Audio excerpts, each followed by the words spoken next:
appreciate all the support that you've ever given us, and go Cog Prime. And I want to make sure you get your trophy here as well, man. MVP, Cyno, and his heavy, man. Make sure you hold on to it for me. MVP, raise it up for him, man. It's just so incredible. I'm so happy. And, I've always wanted to tell my parents that I finally won this tournament. So, Mom, Dad, I finally won Worlds. Feels like I'm in a dream.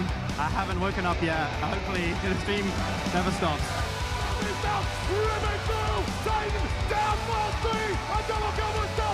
Splice are going to be your Season 5 World Champions. This is their moment. Untouched, unscathed, bow down to your kings, the Camelot Kings, champions of the world.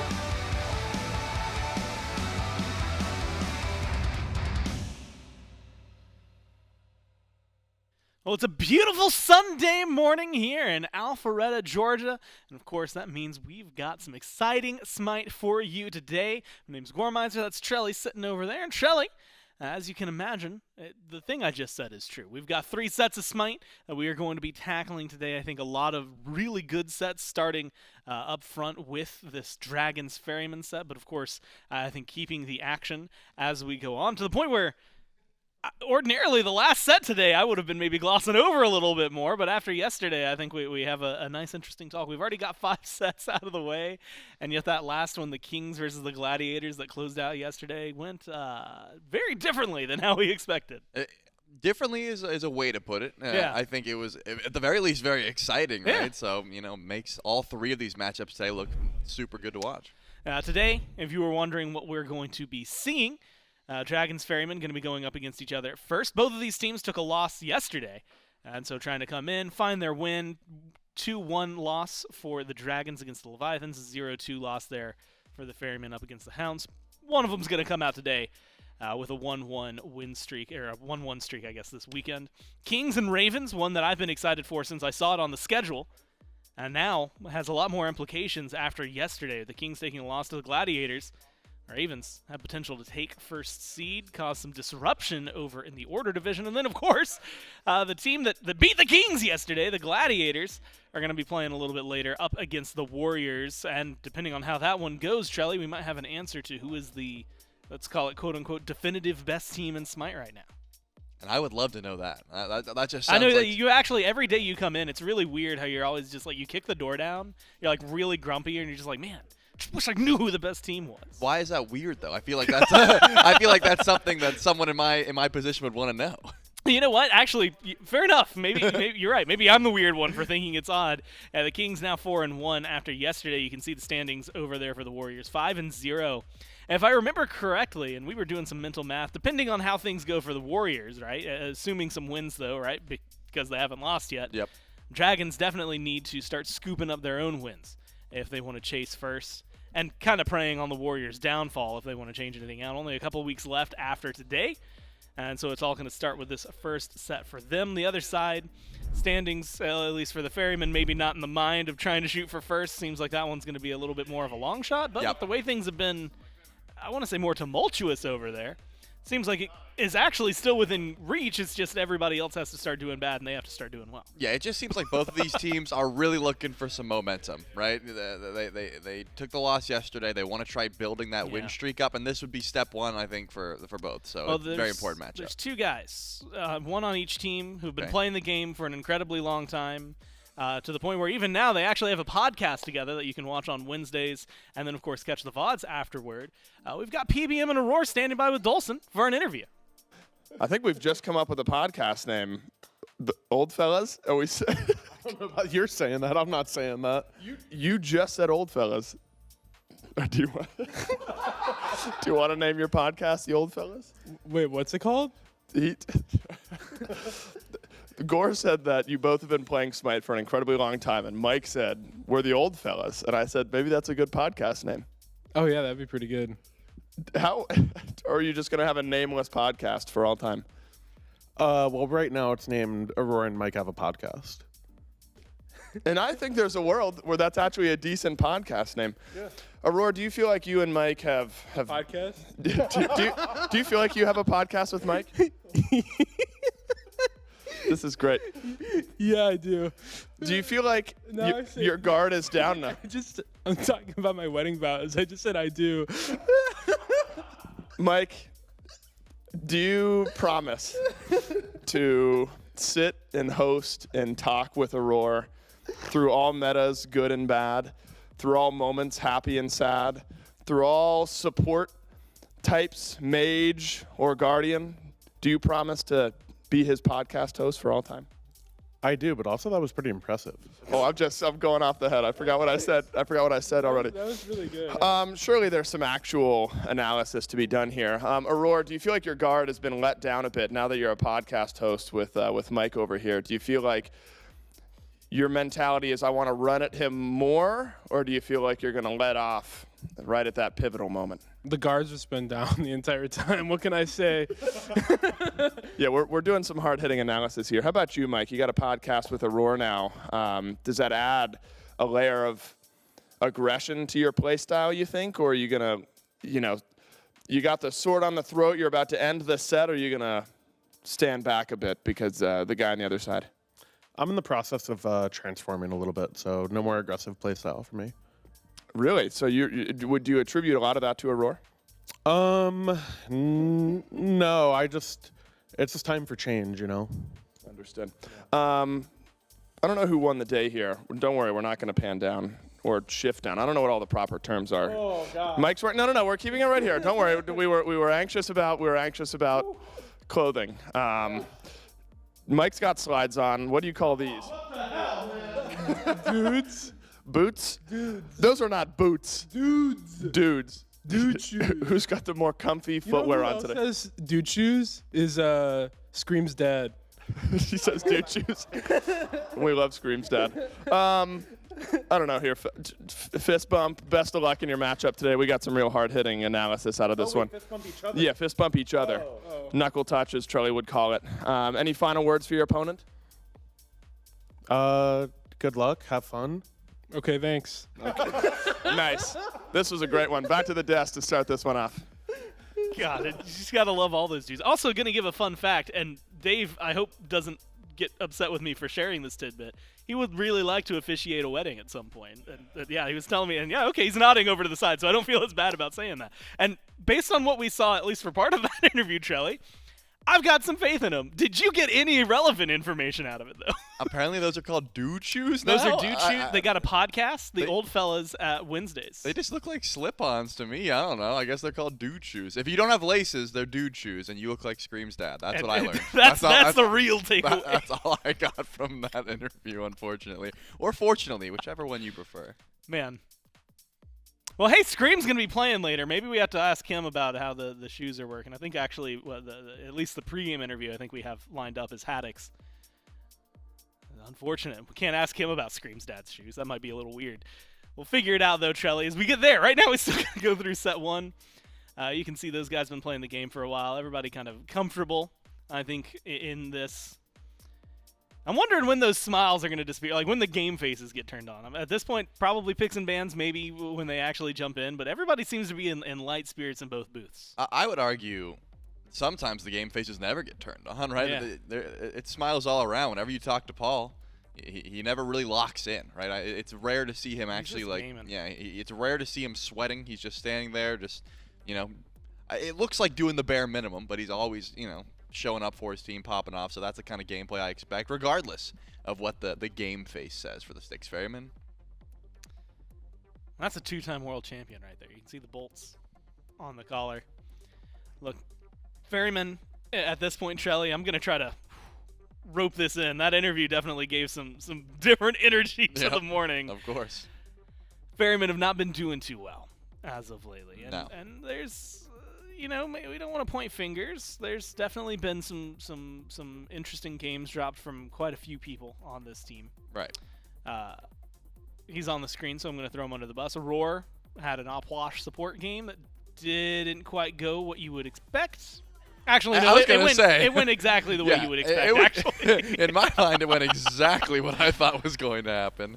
I think, the entirety of the Ferrymen, I think they're having a bit of an identity crisis, and they're trying to play through Paul Carey, but it's interesting because they're not facilitating him the way that this team used to.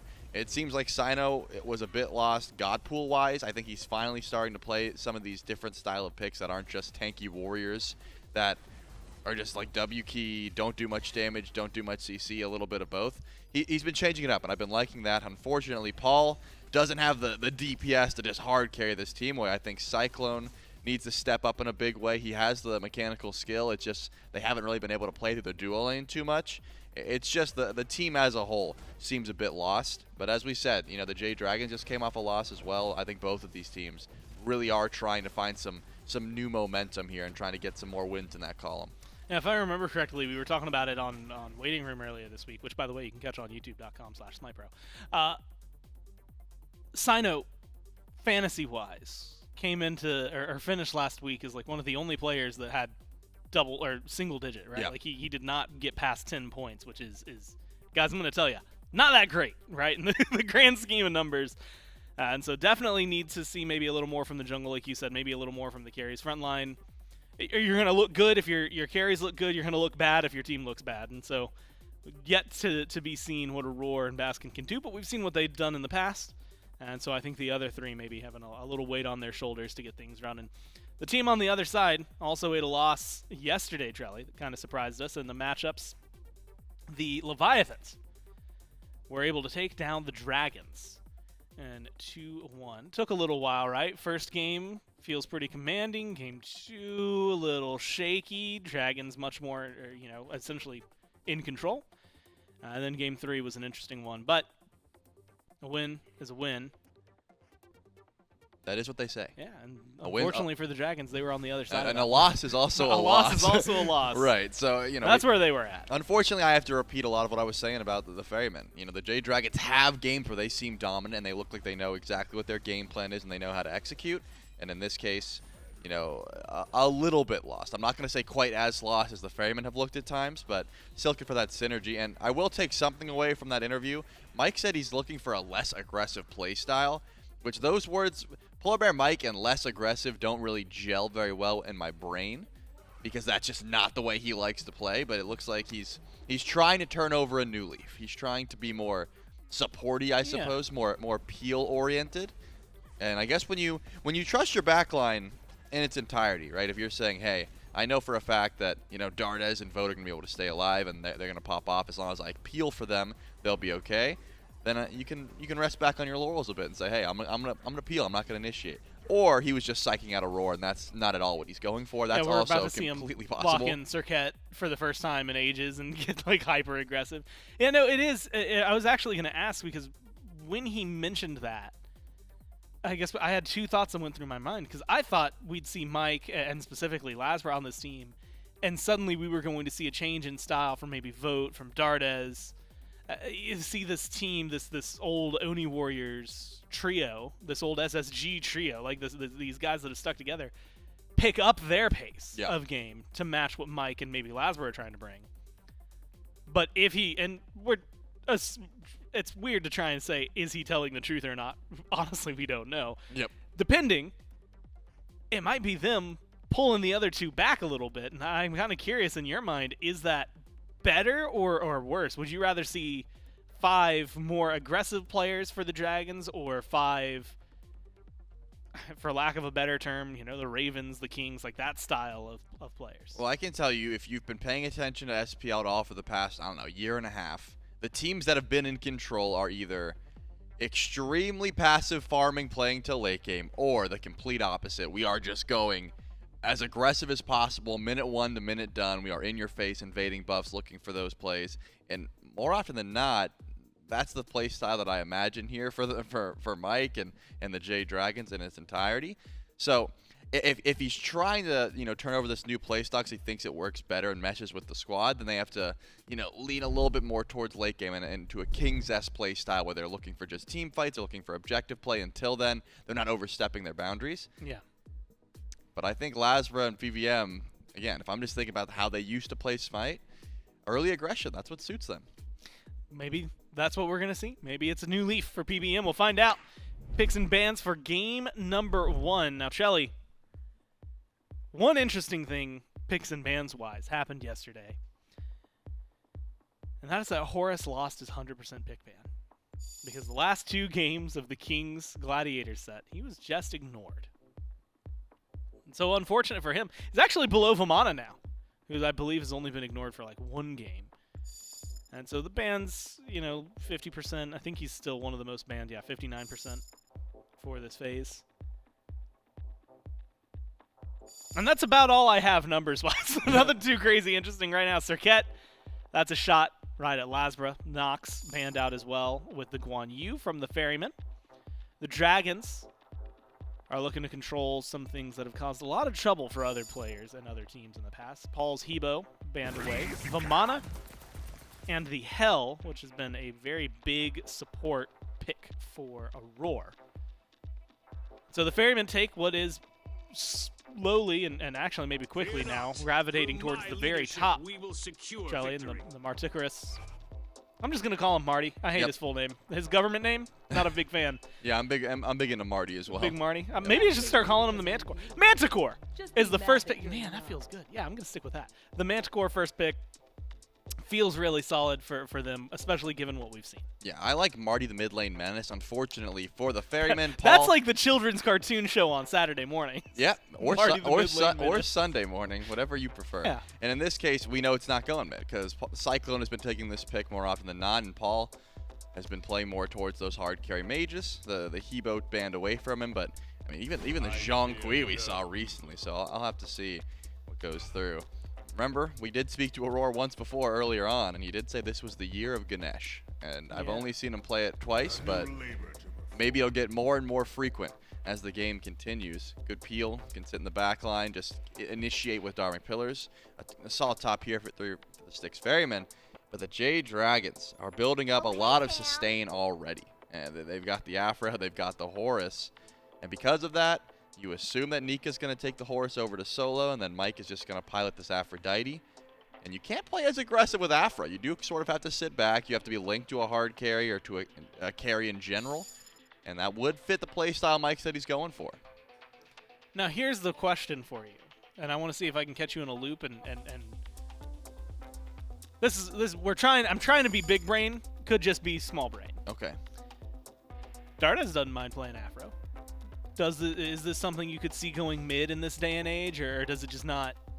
It's just not. It's not a mid lane. Well, luckily I got to sit down with the mid laners for Content Day recently, and I asked the same thing. I said, talk to me about, Aphrodite. She is so strong in support because of the changes that lets her share protections. Are you ever building a hybrid Aphro in mid? And pretty much everyone said no. There's no value. You're either building full protections to get that share, or you need like that damage. And because mages are so strong, you need that damage in mid lane. The Jade Dragons could just do it, of course. Like just because they told me one thing does not mean Dardez wasn't there, right? So he could have a different opinion. But I imagine it's going to be you miss too much damage if you go a hybrid Aphro in mid lane and still try to carry out team fights without that damage. So I highly doubt it. I think that Dardez could play it as you said, but because of the changes, probably not. Well, the good news is the Ferrymen seem to be thinking the exact same way as you. So they get their top 3, right? The Manticore, Ganesh, Hercules. And then immediately start taking shots at mid on the other side. The Hera, the Agni banned out by the Ferrymen. Top 3 for the Dragons were Horus, the Aphrodite as we were talking about, Jing even. And, rub your eyes. That's absolutely vote back there. It's not Bera. He plays a little later. Yep. The Jing gets locked in. And they ban out the Naja, which makes sense so far lately, and the Merlin. And you had mentioned it that Cyclone had been taking the Manticore a little more often. Yep. Do you see a switch up here? Considering the success we've seen, like in my mind, it feels like it would make sense for Paul to just say, you know what, give it to me. I honestly might not even hate it too much if Cyno took it, although I would probably have some words considering. But it feels like something that we've seen pretty successful over there, or if it hasn't been going mid, we've seen it in a double hunter comp thrown into the duo lane, right? Zap did that a little bit yesterday with the Leviathans. He played the Marty, but they balance it out with another hunter. Maybe we'll get to that point. We'll probably find out in just a few seconds. The Ferrymen are going to lock in their bottom 2. Morgan Le Fay gets locked in. And Trelly, it's not something we get to see too often, although it's trickled in every now and then, pretty much ever since the release. It's just every few games, every so often, you just get a nice Morgan Le Fay. Yep, I think it's a pick that can come through every once in a while. Good CC. As long as you're able to keep your Morgan Le Fay alive. She's got great self-peel and a little bit slept on in the current meta. But there are still better picks and more contested picks. That's why we see all of these bans coming through. If you're going to take your mage this late in the draft, you're going to have to look to a pick like Morgan Le Fay every once in a while. To answer your previous question again, I would like to see the Manticore in mid. I think it's just so strong if you're able to go that full burst build. But so far, the Styx Ferrymen in particular haven't been doing that. It has been a lot of just handing it over to CycloneSpin. You're going to be losing a little bit of pressure towards fire, but you get to have Paul on Baba Yaga, which he has looked very solid on since the start of the season, even when this team is losing. Usually topping the damage charts and sitting back, having a pretty solid KDA. So it seems like the Styx Ferrymen got what they were looking for. They've got that peel, they've got that engage. We have Cyno not on one of those tanky warrior jungles that I haven't liked to see. He has been going to the Cliodhna when he wants to get aggressive. It does just seem like the early pressure here for the Ferrymen is kind of non-existent. Cliodhna, Baba, Ganesha, these are the kind of characters that don't want to scrap early. They want to get some itemization online. Well, the Jade Dragons, they've got Horus. They've got the Susano Afro combo. They've got a lot to just say, hey, we're going to run at you early. This is a team comp that, for the Ferrymen, at least in my mind, finally feels like you said, kind of transitioning, getting beyond what we had seen. At least the Surtur taking a little bit of a break, the Nike taking a little bit of a break in the jungle, worked for a little bit, but it's not since been, I want to say, as dominant, right? That I think it was their first win, looked really good, and then since then it's been stumble after stumble. Other side, Susano gets locked in. You've got a relatively standard team composition from the Dragons. Mike, if he's talking about playing slow and supporty, that's pretty much Afro's MO. What kind of style, like, does the Susano alone, maybe with a little help from the Morgan Le Fay, give them an edge in that early game since the Ferrymen don't quite have that on lock? Yeah, I would say that the Jade Dragons, as long as they're able to use their CC effectively, should have the early game on lock. Cliodhna, again, takes a little bit to get online. Baba Yaga, you're not really killing her because she's got her passive stacks and she has plenty of healing, but she doesn't really want to get aggressive either. She just wants to clear wave and sort of focus on farming, and because of that, unless you're looking into solo lane, which I think Hercules certainly could get aggressive, the Styx Ferrymen might just want to sit back for a bit, try and play farm, make sure their ward vision is down, and look towards objectives. The Jade Dragons, as far as I'm concerned, are in the driver's seat for now. It's just difficult to link up with the Susano. You're going to be sitting over in duo lane for a while if you're the Afro. Eventually, PBM's going to want to rotate out and sort of follow LASBRA around and facilitate that play style, but it takes a bit. You need some items, and you kind of have to babysit the Jing way for at least a little bit until level 5, where she gets extremely safe. So after that, then Mike can sort of roam around, and then I wouldn't be surprised if they just stay linked up and go over to blue, go over to purple buff, just travel the map together. Just hang out, spend a lot of time. It's the meme duo for a reason, right? Yep. I mean, it is because they work well together, and mainly because all of a sudden now you've got this really tanky Susano who can dive, get in, deal a lot of damage, ult if necessary from an Afro, and then get out of there. The speed that he needs to. LASBRA, though, kind of on the mind. Cyno, I think, on the mind for very different reasons after the last few games.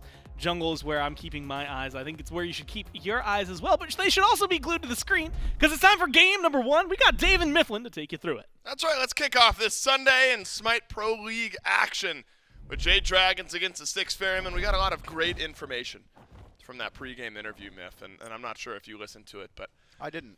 Run it back. We'll buy some time here. Oh, man. Okay, there actually wasn't that much great information. Oh, cool. You lied. But there was wonderful interaction between PolarBearMike and Aror, two longtime competitors, become friends, become podcast hosts with one another. Well, what's the name of that podcast? What did we land on? I think we literally landed on PolarBearMike and Aror have a podcast. That's the name of their podcast. That's very meta. Right. The meta podcast name is like the goofy fake podcast name. It's we're too cool to have a podcast, but like we are talking into a mic. And look, the ebb and flow between Mike and Aror, not only as podcast hosts, but as support players, will be pivotal to this set and its outcome. Aror joked with me pre-game interview about his 0-8 Opwash game a couple weekends ago. And obviously it's not where Auror's mind goes, but I think it's a worthwhile conversation here, Myth, because we've talked about the Gladiators and their struggles. They win a set against the Kings yesterday. Styx Ferrymen, if they lose this set, now the Gladiators will play the Warriors later on today, and we'll see how that one comes out. The Styx Ferrymen would be in last place in the league at 1-5 if they were to lose this set. And it feels like this is far too talented of a team to be 1-5, but they have just not found their consistency early in the year here in Season 10.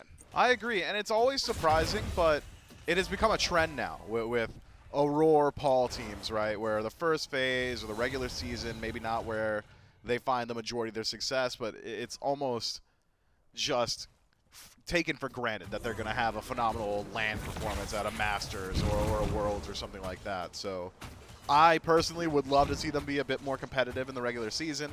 I think they've certainly got the talent, the pedigree, and the potential to do so. But figuring out that identity, or maybe it's an issue of want with this team. Yeah. Couldn't say. They got to figure something out, though, if they want to keep, jersey sales rolling. Yeah, if we're looking purely at standings, and look, it probably a far-off dream to qualify first and automatically qualify to Masters. In all likelihood, this Ferryman team are going to have to qualify in through the first week of Masters and make their way to the finals. The old-fashioned long road type way. Jade Dragons in a slightly similar spot. Look, if the Dragons lose this, they'll fall to 2-4. The Styx Ferrymen would improve to 2-4. And I don't think the Jade Dragons would above that look through their first 6 games of Season 10. Dardez is going to receive a little bit of poke from Cyno here at some point. But with some of the self-peel that Morgan Le Fay has, difficult to find a kill. LASBRA's blinked into mid. Gets a pull onto Paul, who has gone Aegis, not Beads. We've seen more mid laners opting for Aegis instead of Beads, just depending maybe, Myth, on the CC in the jungle. But everyone's able to hold on to their relics in the mid lane skirmish. Yeah, Cyno, I think the target of the aggression there from LASBRA. Fortunately, still had that Screech available as Dardez had not hovered near the wall. And then knock-up immunity while you're channeling that ability. Makes it very difficult for LASBRA to find his own initiation. Look at the difference in build between these junglers, Dave. Both likely going down the stacking path. Soul Eater for Cyno. Transcendence more than likely for LASBRA on the other side. This is going to really slow down Cyno's burst potential. There's going to come a point in about 2 or so minutes where LASBRA is just outputting much more damage than Cyno is. Difference being that Cyno will have an easier time staying out on field. That Soul Eater giving you sustain off abilities means that any camp you clear, probably going to heal you up. Very unlikely he takes any significant damage there, whereas LASBRA has to use his HP a little bit more so as a resource. But with that said, fights between the two of them, should they occur, might just favor Cyno because of the self-sustain that he's afforded by that Soul Eater.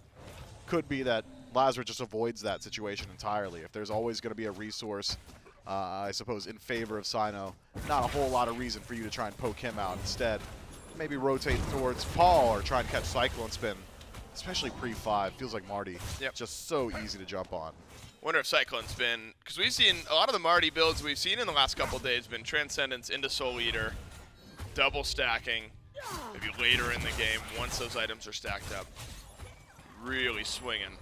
Could be where CycloneSpin ends up going. I think a lot of Ferryman fans probably happy to see Cyno on true assassin style picks, and he's still playing something a bit more eclectic from the standard and what we've seen. Though so much of what has made Cyno great and such a fun player to watch is some of the creativity in the jungle, the E-sets, the chocks. Just doesn't always hit at its highest rate in the SPL. Well, when you want to talk about peak Cyno, World's MVP Cyno, he was playing Thor and Thanatos and Hunbots and Naja, the standard assassins, just largely on pace with whatever the meta was at the time. I think it was that stint in the SEC that really changed his perspective. That's right. He was, it was like a Harlem Globetrotters descending. Right, on it was so easy for him. He had to do something, and it's literally what he said. I got to do something to have fun, and for him that was Scotty and E-set jungle, but maybe a couple years down there as removed from memory how to play some of the more standard. Well, he's found his way back into the assassin pool here against the Jade Dragons. And if you look at the Jade Dragons and some of their, we were talking about average game time yesterday. Everyone in the league hovering around the 34, 35 minute rate here in the current meta. Let's call it 40. We shouldn't. That's another 5 minutes off the actual true meta, the true rate, but we can if you want. The Jade Dragons right in the middle there, I think 34 or so. Styx Ferrymen somewhere in the middle there as well. And so neither of these two teams shy to slower pace games, which different maybe for what we expect from Mike of old, but that mentality has maybe shifted to the only Warriors in the league right now. This Jade Dragons team has played a bit more slow and calculated. Maybe no surprise when you got Nika, Dardez vote on the squad. That's what they like to do, and the only Warriors have passed. But LASBRA has really infused, it feels like, Miff, some early aggression into this team. And we talked a lot about LASBRA with the Bolts last year and how it felt like a lot of the success of that team. And this is maybe just a conversation around the jungle in general. Sometimes lives and dies around your jungler and how active they're getting. But it feels like LASBRA's been so pivotal to this Jade Dragons team. Yeah, I mean, LASBRA just had a really strong year in general, even with the Olympus Bolts. Was still a very active early game player for the most part. Made his money on pick-based characters, things like Surcat, the Daji with the Bolts. Still has the Surcat here with the Jade Dragons, but has been leaning a little bit more so towards this Susano. I like what he brings to the team. It's an assassin meta still, so late game you've got that 100-0 potential. Early game you can get involved very, very easily. And with an Aphrodite, I mean, this cringe combo is just going to work. Cyclone has stepped forward. Man, that silence from Aror, has that done just enough to delay LASBRA taking the jet stream forward? Maybe. You get an ult out of CycloneSpin, but seems with a Transcendent stack building up for Cyclone, he's largely uninterested in fighting right now anyway. A lot of stacking going on across the map. A couple Transcendences, Thieves, Prophetic Cloak for Mike, Cyno with the Soul Eater, Devour's Gauntlet for Vote. And maybe it makes some sense given the conversation we just had around average game time, though right back to duo is LASBRA. Now beads off of CycloneSpin, so no beads, no ult. Ult will be back shortly, however. That'll provide some safety for the Martichoras. Maybe seeing the last of LASBRA over on left for a little bit. Well, if you're a Jade Dragons fan, you don't want to see the last of LASBRA on left. You want to get over there while those ultimates and those beads are still down, even if the ultimate comes back up. Have to move pretty far up in the lane if you have the Jade Dragons freeze the wave there. So an opportunity to catch the Marty, and those opportunities are slim to come by with all the safety afforded to him in kit. It's a scuffle around the neutral camp on left. A bit of one. I'm not sure if it's going to turn into a full-blown fight, though. Might. If Mike and Vote get caught into the Dharmic Pillars, which they are, and the Undying Love's been used early. Damage out from Cyno on the ultimate charge. Doesn't quite connect with the duo lane of the Jade Dragons. So, no, it sticks at a scuffle, a scrap, if you will. Just a bit of damage from the Styx Ferrymen over on the left side of the map. They've built themselves up. The Ferrymen have about 1,000 gold just through neutral farm in the first 8 or so minutes of this game. But spread pretty evenly across the map. Maybe Baskin a slight lead over Nika, level 10 to level 9. And Hercules plus Horus Myth has become a fun solo lane battle to watch, especially with Horus. It feels like being let through a bit more often, still hovering around that 100% pick ban rate, but it's been overwhelmingly banned in the first few weeks. Feels like has been picked a bit more often. And with that, I think, comes the weight of expectations. Yeah, Horus just looks really good in that late game team fight. Whereas Hercules, very good in lane, still very good in the late game team fight. I feel like Horus maybe outshines a bit just by the utility he affords his team. The sustain, the mobility, all incredibly powerful. Difference being that for the most part, and for the most part so far over the last 9 minutes, you're going to see Baskin getting the better end of this 1v1. Very difficult for Horus to do a whole lot here. So I think that's why we see Baskin starting to develop this lead. A lot of those minion waves have been headed into that tower. For Nika, a lot of those minion waves lost out in gold too. But once you finish up the Golden Blade and Nika has crest that point, your clear eats a pretty significant buff. Should be able to keep at least the archers out. Yeah. And now with some physical defense, doesn't need to concern himself with the threat of death that Baskin can bring. Feels like it's been a pretty slow Transcendent stack for LASBRA. 20 stacks now. He'll build those up. He doubles back for a little bit of farm, but been sitting on that item for a little while. Has not fallen behind Cyno. That's the important note. Experience-wise, still right in there. Starting to roam around. Yep. With PolarBearMike just a little bit. That's what we expected, and that's what the desk talked about, Miff. Kind of this just roaming 2v2. Mike will link up with LASBRA, maybe give a bit more of a safety net should any dive, should any fights begin to happen. But it looks like for now, LASBRA will just double back and continue farming things up. Supports will make their way mid. In the mid lane conversation, Miff, one we haven't gotten to yet, Baba Yaga for Paul. No stacking items in there just yet, but Paul not shying away from a defensive item or two randomly in the build, and we'll see if he ends up going there. And then Dardez on the Morgan Le Fay. Feels like not a pick we've seen Dardez play much of, but I have to assume somewhere within the Dardez God pool in the style of pick he might like. Yeah, so Paul, we've seen the Baba Yaga. I don't need to go too in depth on what it does. It's a whole lot of damage, and it's from very far away, very self-sufficient in the back line. Morgan Le Fay, I think, a little bit more interesting in that it's pretty rare that we get to see this pick. I believe Ben brings it out a few times. Dardez maybe once or twice so far this year. It's a lot of very good ranged poke and conditional CC. The fear from the Sigil Mastery or the slow can really change up some of these jungle corridor fights. The pending unreactable CC that is Dragonflight, the second ability that from patent Morgan has Le Fay. been pending for a while. Yeah, they keep telling me no, and I just keep resubmitting. Yeah. I think that is probably one of her primary strengths, as Pyromancer does fall down, the Styx Ferrymen. Able to sneak that one away with the burn potential that Cliodhna brings.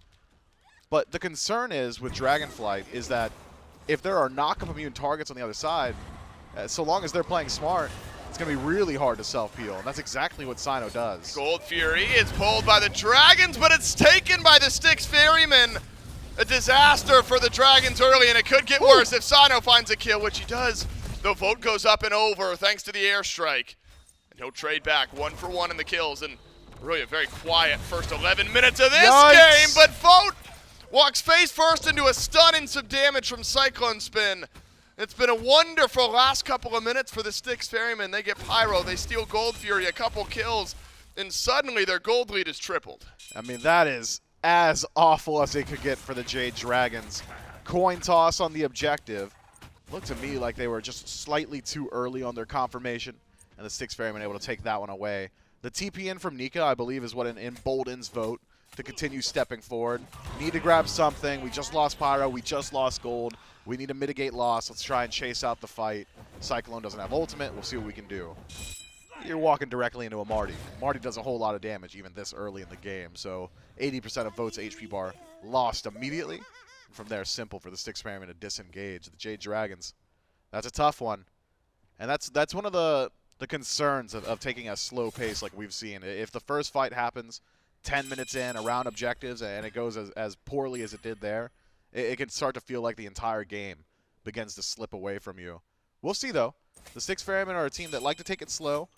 We'll see if they actually try and push this lead, maybe try and siege some of these towers sometime soon, or otherwise hold back, wait for the Pyromancer, and just run it back on the neutral objectives. Jade Dragons and the Ferrymen, I think bailing all of us out a bit there. I was another 3 minutes of calm gameplay away from going off the rails in cast number 1 of the Sunday, and that's far too early for that. It's not even noon. Oh, I know. It is somewhere, though. That's how the saying goes, I think. But this is the type of gameplay that it feels like has been missing a bit from the Styx Ferrymen. Just on it with all of the objectives. They go Pyro. Now, it takes a steal to get the Gold Fury, but as a team, coordinated in their rotation to the left, feels like the Ferrymen have fallen prey to just games getting a bit out of control, even without the fighting, once or twice over the course of the year so far. Showing clearly that this is far too talented of a team to be 1-4.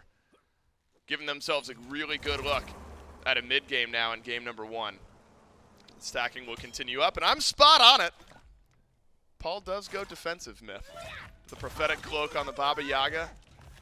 I suppose you get double flat pen, you feel like you've got a decent amount of burst, and look at that. Taking a little bit of damage from LASBRA, but far more returned into the Susano. Paul by himself, a little time in these team fights with some safety. Man, defense from ahead feels so good, Dave. It just allows you to play more aggressively. You're already starting to outscale the majority of the enemies just because you've soaked up so much farm. LASBRA level 13 to the 15 of Paul. So, in stacking up that prophetic and getting rolling with it, you're just getting that defense online so much faster. It feels like you need penetration on the Jade Dragons, but gold's hard to come by because there's nothing on the map to farm right now. I love this build adaptation from Paul. And it just plays well with Baba Yaga and her passive, already up to 10 stacks. Yeah, poor Mike. He's got 8 and he's had it the whole game. And he's been trying. He really has. He's been maneuvering the jungle, looking for poke here or there. He just can't keep up with the Yaga. Well, and it feels like it's what we've seen from some support builds anyway. Now, Mike will go Prophetic into Thieves, which... Ooh, a 5 blue pod. Who's got it? It's Paul. It's his second ability. I had no idea what you were talking about. When I hear pot, I immediately assume... So I thought you were saying somebody bought 5 mana pots, and that was... What a waste of 250. No. Pyromancer pulled yet again by the Styx Ferrymen, and taken by the Styx Ferrymen. Vote. In the meantime, we'll shove down a tier 1 tower on left. The Dragons, sensing that the Styx Ferrymen might be pulling the Fury here shortly, are going to rotate themselves to left as well. The solo laners will appear for the first time this game. Baskin will do so even with Nika. Golden Blade, though, good for clear, but really one less defensive item compared to what Baskin has on this Hercules. Got to imagine now with the beads off of Nika. Thanks to Baskin. Styx Ferrymen going into what could be a Fury fight, feeling fine. Mike, passionate about something, explaining to his team that even though we're only down, or we're down about 3,000 gold, there still maybe is an opportunity to scrap with the Ferrymen. Yeah, you don't want this Gold Fury going down for free. That is certain. The Styx Ferrymen would extend their lead significantly. The Jade Dragons on regroup have spotted out the Fury now, down to about 50%. But look at their positioning. I'm not sure they're going to be able to get in there. It's burning fast. Baskin gets stunned. This would be a great pick for the Jade Dragons, but Baskin will dash away. He'll be fine for now. Little CC out of Dardez. Just forces the tanks back one last time. Good poke damage from the Jade Dragons has made the Ferrymen think twice, but it's only Baskin who's got a reset. He's got TP. Baskin has teleport. Paul also has an ultimate. He'll send a few charges towards the Jade Dragons. I've not seen this skin in its ultimate form yet. Paul will return I back down hate to that. Earth. I didn't even realize. And it's reset. Oni Fury pulled by the Jade Dragons. Dash away from Vote. Aror knocked up by the Typhoon. LASBRA maybe with his first of the game, and he's got it onto Aror. Now the Styx Ferrymen down to 4. It's under. But the health bars of the Jade Dragons not quite healthy. LASBRA is going to dash away. The Styx Ferrymen still close by. Double pull from Baskin. Might bring this fight back. Shoves Vote to the side, and an Undying Love necessary for Mike. And a defensive ult out from Vote as well. Might just keep the Jade Dragons at full strength. Though Mike has maybe just flipped it back. Paul has got damage for Vote. And suddenly Mike drops as well, and the duo lane of the Jade Dragons has been dealt with. Jade Dragons on the retreat. The Oni Fury now pulled once more by the Styx Ferrymen. It's only Nika nearby. Nika dashes in, doesn't steal the Oni Fury away, and will leap out to LASBRA as a sense of safety. That was a 5v4 effectively because Baskin had to leave. The Styx Ferrymen able to stand strong, sustain up. Paul goes really big in that last fight. Baba Yaga with 26 stacks already on the Prophetic. It is going to be so hard to kill off this Baba Yaga, especially with the extra shielding come ultimate time. Ferrymen feel like they're in a dominant position. The poke potential as well. Paul likely looking at Rada to Hootie now. Should have nearly enough in pocket to start finishing it up. A couple more minutes out on field would just about do it. The Jade Dragons, I mean, I love the positioning in that fight. The ultimate timing from PBM, perfect to keep Vote alive. LASBRA getting involved, starting things off for his team. But the lead up until this point for the Styx Ferrymen, I think, significant enough to even make up for some micro misplays. Baskin getting poked out, or Paul not getting the most value from his ultimate because he gets value from the rest of his kit. 2-1 combo essentially eviscerates Vote. And he's removed from the map. And the Styx Ferrymen, they've picked up their pace. So push into the tier 1 should go quick. They have. And again, this is the type of game we've seen once or twice from the Styx Ferrymen, but in sets of past, feels like haven't seen. So I think for Ferryman fans, they're loving the first 19 minutes of this game. It was a slow burn for about 11, but seemingly all at once, the objectives start to roll, and now a tier 1 tower does as well. Doug spots it, and I think the Jade Dragons will feel it. Completed Prophetic Cloak into a Charon's coin for Paul. Not Tahuti, that's different. Wants the extra stack viability. Pyromancer pulled by the Jade Dragons. Really the first successful neutral objective of the game for the Dragons as the Ferrymen back off and attempt to reset for just a moment. Massive power spike for Paul, though. Vote, goodness. Down to half HP, and why wouldn't Paul dash forward? Incredibly hard to kill this Baba Yaga, as we've already mentioned. Yeah, might be in contention for top 5 tankiest people in the game right now. Paul also in contention for hardest hitting in the game, so certainly maybe the most valuable player on field. Would be so difficult to deal with him. I think even at this point, the Jade Dragons just don't have a great answer to Paul. It would have to be Vote and LASBRA hitting him, and if the ADC is making contact with the mage, the fight has already gone one way or the other. I think the Jade Dragons might have to shift up their priority list. Paul hits real hard, but because he's so survivable, maybe it's CycloneSpin that's the most viable target. LASBRA and Cyno haven't met in the jungle many times. LASBRA at 101, a spotless KDA, would like to keep it as such. Cyno, goodness, takes a chunk of damage from Typhoon. Baskin might just continue this fight. Excavate misses. Vote needs one more auto, won't get it. LASBRA on the other side will also make his way away. So both junglers meeting face first with the opposing team. But both junglers will live the initial engagement. CycloneSpin continuing his build, does go Transcendence into the Soul Eater. Crusher and Fail Not after the fact. For a little extra burst onto his targets. Ferryman, Myth in a good, strong position now. Got to imagine they've got enough damage to keep Fire Giant a threat here at the 22-minute mark. It's hard to say. There's so much sustain on the side of the Jade Dragons that the Styx Ferrymen might still feel disadvantaged if they were to go towards Fire Giant immediately. We're a couple of seconds away from Fury respawning, 20 seconds on that. That might be enough to distract the Jade Dragons. Pull them over to the left-hand side. Styx Ferrymen, they've shown up to the scene first. The longer the fight goes, the more it starts to pull in favor of the Jade Dragons. So long as Mike survives, so long as Nika is alive, all that healing gets to stack up. Nika has been alive this game. Will he be for much further? Dashes all the way back to PolarBearMike. Good Dharmic Pillars from Aror. One more ricochet needed, but Vote will survive death once more. Died a couple of times this game. Half of the kills the Styx Ferrymen have been onto the relatively safe Jing Wei. We'll need to reset once. Fire Giant pulled by the Styx Ferrymen. This is what I mean when I say threat. It can burn quickly. Nika is in his ultimate. LASBRA's found the backline. CycloneSpin is knocked up. But the Jade Dragons steal away the Fire Giant. And if they can live, it's a massive swing here in game 1. CycloneSpin sends out a bit of damage to the Dragons, but really only Paul is healthy enough for the Styx Ferrymen to stick around and fight everyone else in the yellow HP area. And the Dragons make a big play. I didn't see who stole it, but someone did.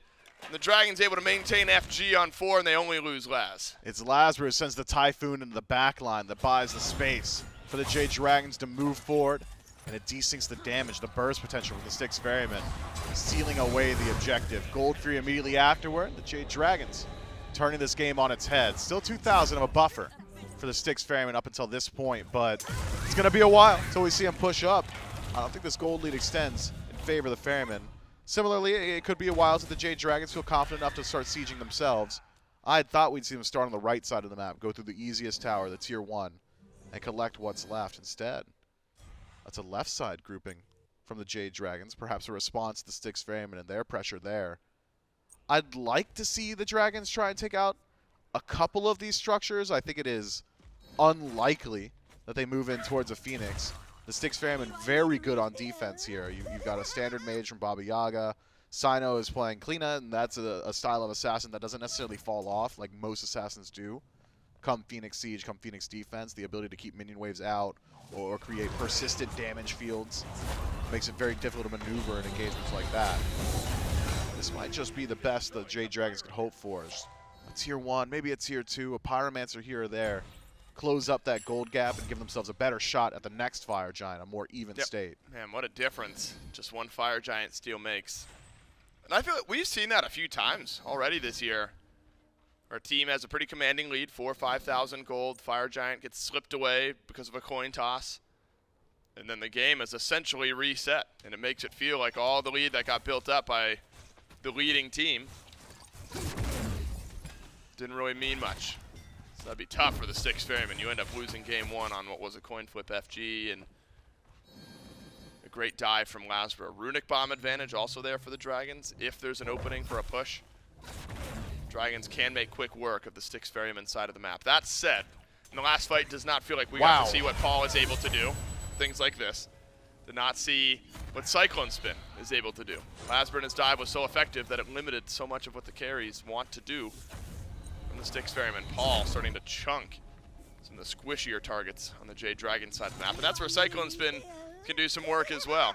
Transcendence and Soul Eater send out some of those ranged abilities. Make the Jade Dragons think twice about their positioning. Fire Giant will fall off now, so some respite for the Styx Ferrymen. In the 1 minute before the FG respawns, maybe pick up some ward control, take a breather. The neutral objectives won't be back up, so it'll be a true Fire Giant dance. Vote's got to start dodging some of this damage, Dave. I mean, walking up to a tier 1 trying. tower, lose 80%. Paul just uses the 2-1 combo, and then you stay in the damage field from CycloneSpin, just clipped barely by that first ability, the Acid Rain. Doing upwards of another 400 damage there. If Vote keeps getting hit like that, all the sustain in the world isn't going to keep him alive. Takes a while to channel it. All the healing has received a significant nerf coming into year 10. It's the raw output a lot lower, even if you can do it out of combat. So would take him a while to heal back up. Need to see Vote positioned a little bit further back, I think, in some of these engagements. Could be a weakness of this Jade Dragons draft, and it's a weakness we've seen from the Jade Dragons drafts in the past, the inability to get fights started. When you're rocking Aphrodite support, when you're rocking Hell support, you don't have that standard, hey, I'll walk in, I'll land my taunt, my stun, throw up a wall, X, Y, or Z, get in there and lock down and jump on whoever I've got onto. PBM can walk up and kiss somebody. That's single target CC. Doesn't necessarily help out a lot.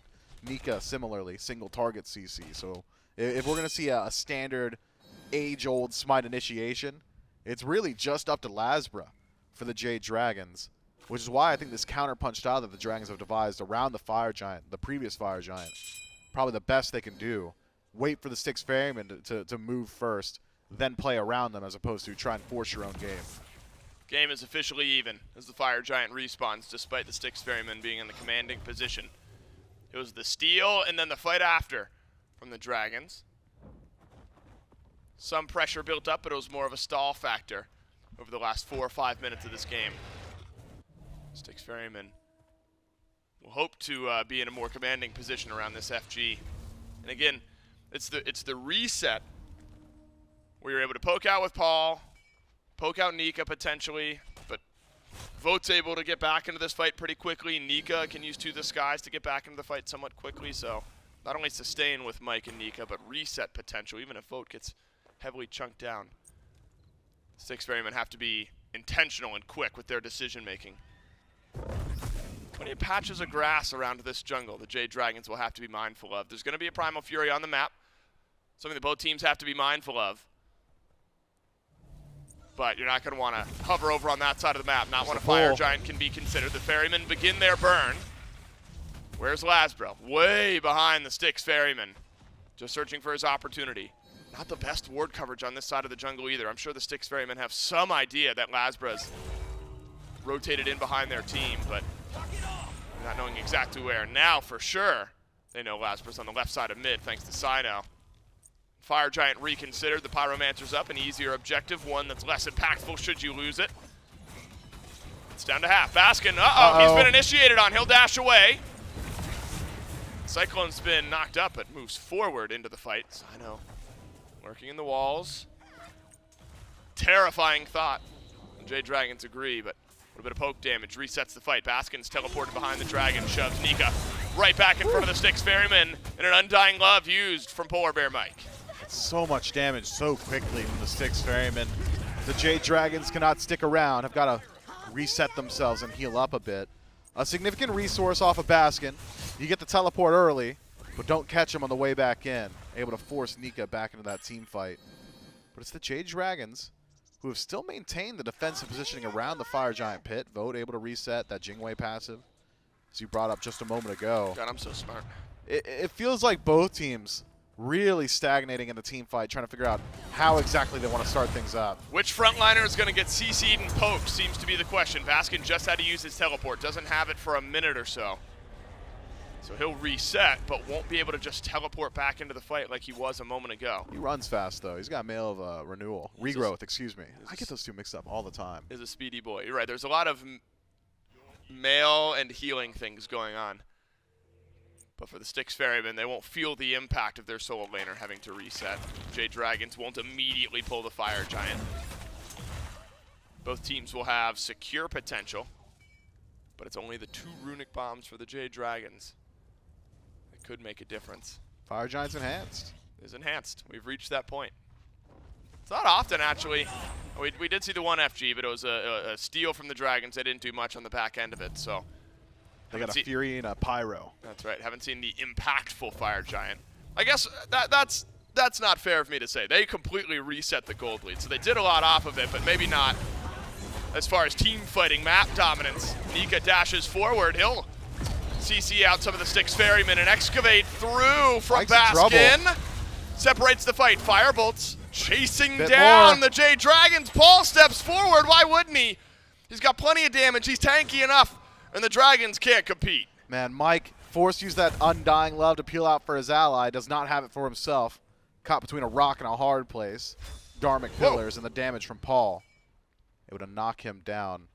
Had he gone for maybe a more defensive relic or had that second relic available, could have positioned himself or moved through the Dharmic Pillars, but instead forced to tank the full duration of Paul's damage, and the squishier targets of the Jade Dragons could not move forward and dissuade Paul from continually pelting him with those firebolts. Someone's going to have to find an answer. Yeah, it's a similar situation as what we've seen yesterday with Paul and the Vulcan. Now you got to get on him. He's doing too much damage to be allowed to free cast as he has been. Obviously full build at the 30-minute mark. Fire Giant begun by the Styx Ferrymen. Take a look at LASBRA. He's going on Paul, but simply not doing enough. Paul has just flipped the damage around. It's a killing spree for Paul. And I'm saying he soloed LASBRA. I know he had help around him, but didn't need it. Paul does all of it. This enhanced Fire Giant may be a bit easier for the Styx Ferrymen now. Nika knocked up by Baskin. Suddenly death raining down from CycloneSpin. And another early Undying Love. Dardez uses both actives. There's no damage on the follow-up, but Baskin's got CC. And the other carry of the Styx Ferrymen notches his 4th kill of the game. CycloneSpin's been on a tear alongside his mid lane counterpart. And the Fire Giant stands, but only 3 members of the Jade Dragons to oppose it. It's the Jade Dragons forced to face check the Fire Giant. They face check and they say, okay, they're there, they're on it. And the rest of the Jade Dragons can't do anything about it. Doesn't matter. If you've got knowledge of the situation, if you've got no impact on it, the Styx Ferrymen love their odds in the fight. Provided the Dragons don't steal this one away, the Ferrymen maybe on easy street for the end of the game. Fire Giant enhanced for the Styx Ferrymen. And Mike will not continue the chase down. Ferrymen can reset and miff. They got 4 towers to work through, but a lot of gold and a lot of damage to do it. Yeah, I mean, they have just won out on the poke battle so consistently. Feels almost as if the CDR that Paul has got is also just too high, and the Jade Dragons have not found their opportunity to jump on him while that home sweet home has been down. I'd called for Paul as the target now for the Jade Dragons. Someone's got to get on him. But it's a timing thing as well. You can't just have LASBRA and throw him in there and say, all right, deal with Paul, solo him. It's not going to happen. No, it's not. He's got a full stack Prophetic. He does so much damage. He's got an HP shield in the ultimate. Yep. It has to be a concentrated effort where if you do send LASBRA on to Paul, the rest of the Jade Dragons need to deal with the rest of the Styx Ferrymen. Distracting Paul is valuable in of itself, but so long as the Jade Dragons are doing something somewhere else, which in that situation, just not the case. Now, Miff, I've been wondering if teams would start picking up Emperor's Armor because sieging has proved difficult. Aurora gets it early, and we're not worried about the siege then. Maybe now it's helpful. Typhoon simply deals with the HP shield, but Paul can continue to just own LASBRA here in game 1. Cyno takes a chunk of damage, but simply not where the focus needs to be. Mid lane Phoenix still stands. Aurora, once he gets into range with that Emperor's Armor, sieging will be a bit more easy for the Styx Ferrymen. There goes the mid lane Bird. A shove back onto Nika, and this actually might get worse for the Jade Dragons. Nika, though, lives. Barely. Vote does the same. There's still 3 towers on the map for the Ferrymen to deal with. Dave, Paul's a cheat code. He's literally a cheat code. He's tanking the Phoenix. He's dealing more damage than everybody else on the map. He's got HP to play with. He's frontlining right now, hiding in a bush, just hoping that someone will step up to him. And I still can't figure out an answer. It might be the bans. The bans might be the answer. I guess. I mean, the Baba Yaga is a clear problem in game 1. If the Ferrymen are able to close this one out, that's something the Jade Dragons must assess. Quick work at the right side, Phoenix and Tier 1 tower just prior to that. 2 towers still remain on the left side. 40 seconds left on the Enhanced Fire Giant buff. Ferrymen have done plenty in giving themselves a great look at a game 1 end here in the next 5-6 minutes. Yeah, still got to get through a couple of these towers. I wonder, do you even need to wait for the Fire Giant? They're going to, but do you need to? Probably not. Only 20 seconds left in this power play. The Jade Dragons, it's do or die time. Your base defense does not work. Best case scenario, fight in the jungle. So you're at least getting the benefit of a protector of the jungle for LASBRA. But even then, those fights haven't worked out so well. This could be it. Catch the Styx Ferrymen on a rotation. However, we see games lost from those types of plays plenty of times. It's a desperation play for a reason. Absolutely. It's a, can we fight out here, try to catch them off guard, and that's going to be our only advantage for the remainder of this game, is maybe the element of surprise. Ferryman uninterested. Making full use of this downtime. 45 seconds till the Fire Giant's back. This is where you have to be careful, though. If you die here, if you're the Styx Ferryman, then the Jade Dragons get a pretty clear look at an EFG.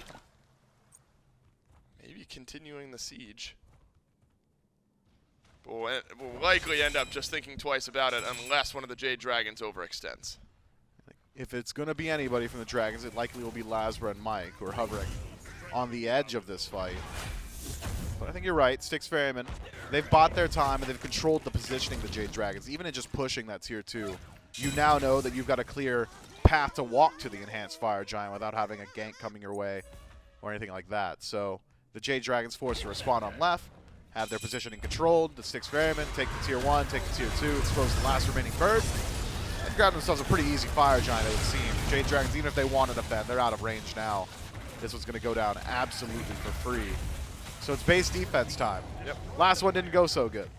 Did not. I don't see this one doing much better unless they have somehow devised an answer to Paul in the time that we've watched since then. And look, we have given a lot of credit to Paul. I mean, he deserves all of it, right? I'm not taking that away. CycloneSpin has proven to be just the other obnoxious head of this spear that the Styx Ferrymen have had in game 1. I mean, Paul's got like 30k damage at the 37-minute mark. CycloneSpin's not far behind, 25,000 damage, also undying on the Marty.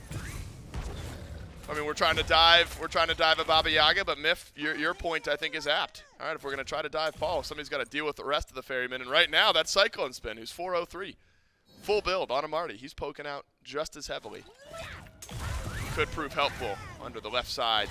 Phoenix, and really you've got time with Fire Minion Waves pushing in. Mike and Laz on a duo mission in behind the Styx Ferrymen. And I'm scanning the map, provided that Mike and Laz don't walk over Minion Waves and don't... There's a mobile bit of vision in behind the Styx Ferrymen here. It's just going to be a reset. No, Baskin, wow, he's taken some chunk damage. Will receive some burst healing. Middle Phoenix respawns in the Jade Dragons base. Paul continues to step forward here. Baskin does have teleport if he feels like his health bar is a bit too low for the siege. I think he's just fishing for a pull now. Left side bird taken. And the Jade Dragons, they're going to mount their defense in the Titan room itself. Pretty useful. It's not the most persistent damage outside of cleanup for Styx Ferrymen, so the ability to just walk in and deal with the Titan, I'm not certain there exactly. They'd love to find that pick first, Jade Dragons. Is it a fight here on the right where you dig in your heels? I can't imagine it is. I mean, it would just go down so quickly. Phoenix should go down quickly. Again, Mike and Laz, they are linked together. Maybe now Mike under threat of just being chased down by Paul. LASBRA's got damage. This is the lowest we've seen Paul. But Paul's still got his actives. Paul will get out alive unless Nika has continued chase down. Again, this is still where CycloneSpin can go big. Right side Phoenix now falls. It's a quick Fire Giant buff, only 35 seconds. Again, this is probably where you're going to see the Styx Ferrymen just reset. The Jade Dragons won't be able to step out of their base. 3 Fire Minion Waves. That is the closest to death we've seen Paul this game. LASBRA nearly got it done. I think that's mostly Mike, though. The timing of that Sunder to deal with the HP shield from Home Sweet Home into the defense shred, so your Prophetic's getting a little bit less value.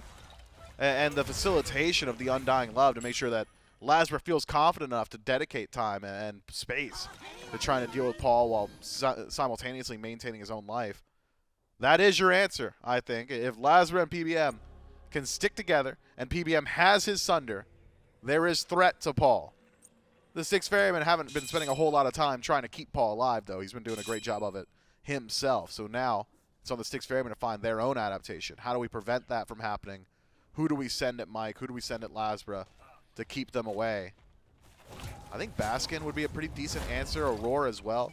Pretty good in a situation like that, but then you're losing out a bit on the front line. And these difficult questions now that the Jade Dragons are asking, are their avenue back in?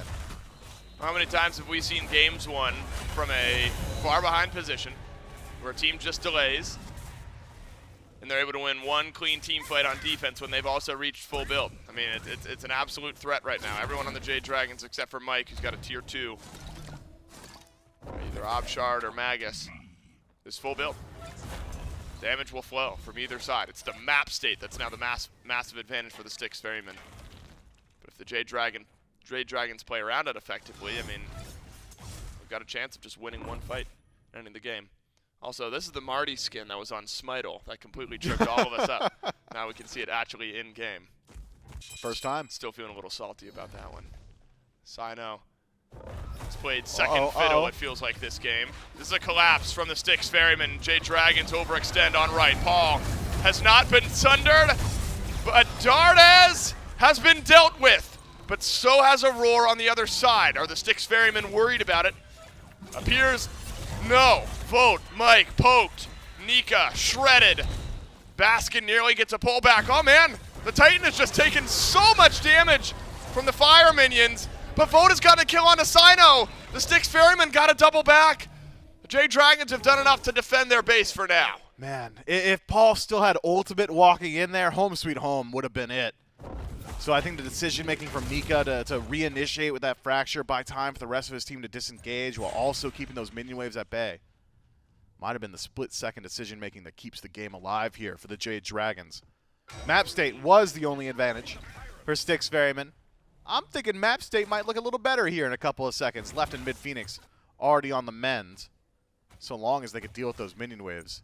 Still a difficult position. The Jade Dragons likely relegated to defending the base here, while Styx Ferrymen should be able to grab themselves an enhanced fire giant once the support and jungler respawned. Unless Mike and Vote can get something done, a pick on a Baskin, catch CycloneSpin slipping. Opportunities to stagger some deaths here from Styx Ferrymen would go big for the Jade Dragons. Styx Ferrymen similarly now emboldened with the knowledge that Dardez is playing on the left side of the map and will likely have to deal with one more enhanced minion wave. Means that there is a massive numbers advantage on the right-hand side now for the Ferrymen.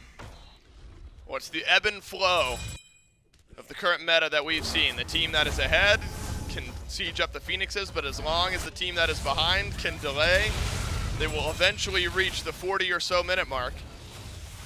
And so the moment the Jade Dragons fall a bit behind, they say, all right, we'll turtle up on defense, see if we can win a fight and just end the game in another 10, 15 minutes or so.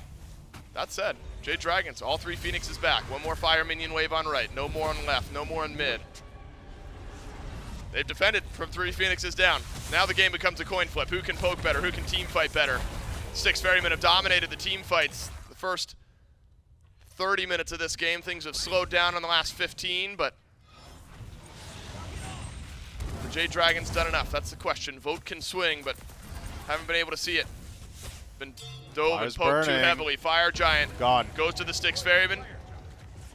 Jade Dragons still hanging on to just that one important team fight. Now the question of siege for the Styx Ferrymen. All 3 Phoenixes are up. How are you going to spread out the Jade Dragons? I'm not even sure you need to. Do you need to? They've taken the birds in 5-on-5 every time. It's just that final hurdle. The Titan that's preventing the Styx Ferrymen from closing this one out. PolarBearMike and LASBRA are your keystones. They've found the answer to Paul. So now the rest of the Styx Ferrymen need to step up. Paul is essentially distracting 2 members on his own, creating a 4v3 for the rest of them. Could be that they fold in, try an all-in, deal with LASBRA, deal with Mike, catch either of those out. The rest of the team fight could crumble from the Jade Dragons, but if they even grab Paul in exchange, may be valuable enough that they can keep their base alive. The Titan, regenerated back to full HP, means that the Jade Dragons could just go ahead and allow the Phoenixes to fall once more if they feel more confident in their ability to fight around the Titan itself. And I think they likely do, considering that's where the Styx Ferrymen have stumbled up until this point. If Paul can maintain home sweet home going into a Titan siege, I see a world where the Styx Ferrymen just kill the Titan around the Dragons, but that's such a significant part of the team fight for them that how do you get to the Titan without using it? Mike, Laz, they're linked. Might have a free avenue into Paul. Paul shredded down to half. Asunder makes its way into home sweet home, and the Dragons on defense have killed off Baskin. They've dealt with Cyno, but LASBRA in some serious trouble. Bad geometry luck for Paul, who flips it around onto the jungler of the Jade Dragons. Nika stunned in place. CycloneSpin sends out some poke. The Dragons in a 4 versus 3. Minute left on EFG. Can the Jade Dragons do anything with it? Do they try to siege? Do they try to flip the map script somehow? You're fighting into Paul, you're fighting into Aror, you're fighting into CycloneSpin, who will be able to shred you down from afar. But you still have another Sunder proc from Mike, so if Paul should get that ultimate again, won't be able to benefit from the HP shield. I thought at least a tier 2 tower there for the Jade Dragons. Expose a win condition, expose one of these Phoenixes. Instead, forced to reset themselves. CycloneSpin and Paul, too much damage on their own. We've had plenty of opportunity to see the siege at the Styx Ferrymen. Their base defense just as good, if not even better, because it's just easier to apply damage from a defensive position. Means that the Jade Dragons will be forced to reset. A pick on Susano and Baskin. That's not going to be enough now. We've got that knowledge. Those two, not the problem. It's the other three, or let's just call it a spade. Paul and Cyclone. If you can get either one of them, maybe then the Jade Dragons have confidence in their ability to step up. With all that said, though, the Styx Ferrymen do at least one bit of good with their Fire Giant. They eliminate that left side burn. So the Titan, it's as healthy as it's going to be until the Phoenix respawns. And this constant pressure, the map state pressure on the left-hand side. The Jade Dragons no stranger to the situation. Probably about 20 combined minutes of gameplay with at least one Phoenix down in just this game so far. But it is still the most valuable Phoenix on the map, Dave. You know, going for the next Fire Giant, Styx Ferrymen. Should they be able to slow down the fight? Eventually we'll start winning out just by nature of the map. And LASBRA Mike. This is the strat right here. I know. LASBRA and Mike, they link up. Paul doesn't have beads for 35, but does have Aegis. Ward coverage. There's a specific avenue right up the middle here that LASBRA and Mike can traverse and find a couple of the Styx Ferrymen unawares. All the relics are there for the Jade Dragons. 15 seconds away from beads for Paul. That's the important one. Everyone else on the Ferrymen have their relics. About to cross the 50-minute mark here in game 1 of our Sunday. The Ferrymen at a 6,000 gold lead, and all 3 Phoenixes down. Didn't matter. Jade Dragons able to pump the brakes, stall the game, look for a pivotal fight. Nika's lost out on his beads on a good pull from Baskin, an attempted push. Goes awry as Nika goes golden. Roar's got his bubble, and he's just searching. He's going to find. Did he see him? I'm not sure he spotted them. I didn't see a ping. He fake cleared it? And he doesn't look like he's looking at that harpy pit. You know, it's not like he's backing away, staring at it. So Laz and Mike are still, by my bets, unknown. And the Jade Dragons might have a free avenue again, right up the gut here. If LASBRA and Mike can just walk into the Fire Giant pit. CycloneSpin, Cyno, Paul in trouble. Sunder hits! Early. But CycloneSpin takes to the skies. LASBRA shredded by Dharmic Pillars, but CycloneSpin will fall nonetheless. Enhanced Fire Giant slowed. Dardez. Oh, just been left alone. The rest of his team has stepped forward, but he knocks up Baskin and sends him aside. Paul has killed Vote. Paul has gone on a solo mission, but LASBRA has done the same. Titan is down to half HP, but the Phoenix has respawned. Fire Giant's up in 10 seconds. We're going another minute until these carries respawn. Man, that is just a second too early on the Sunder there from Mike.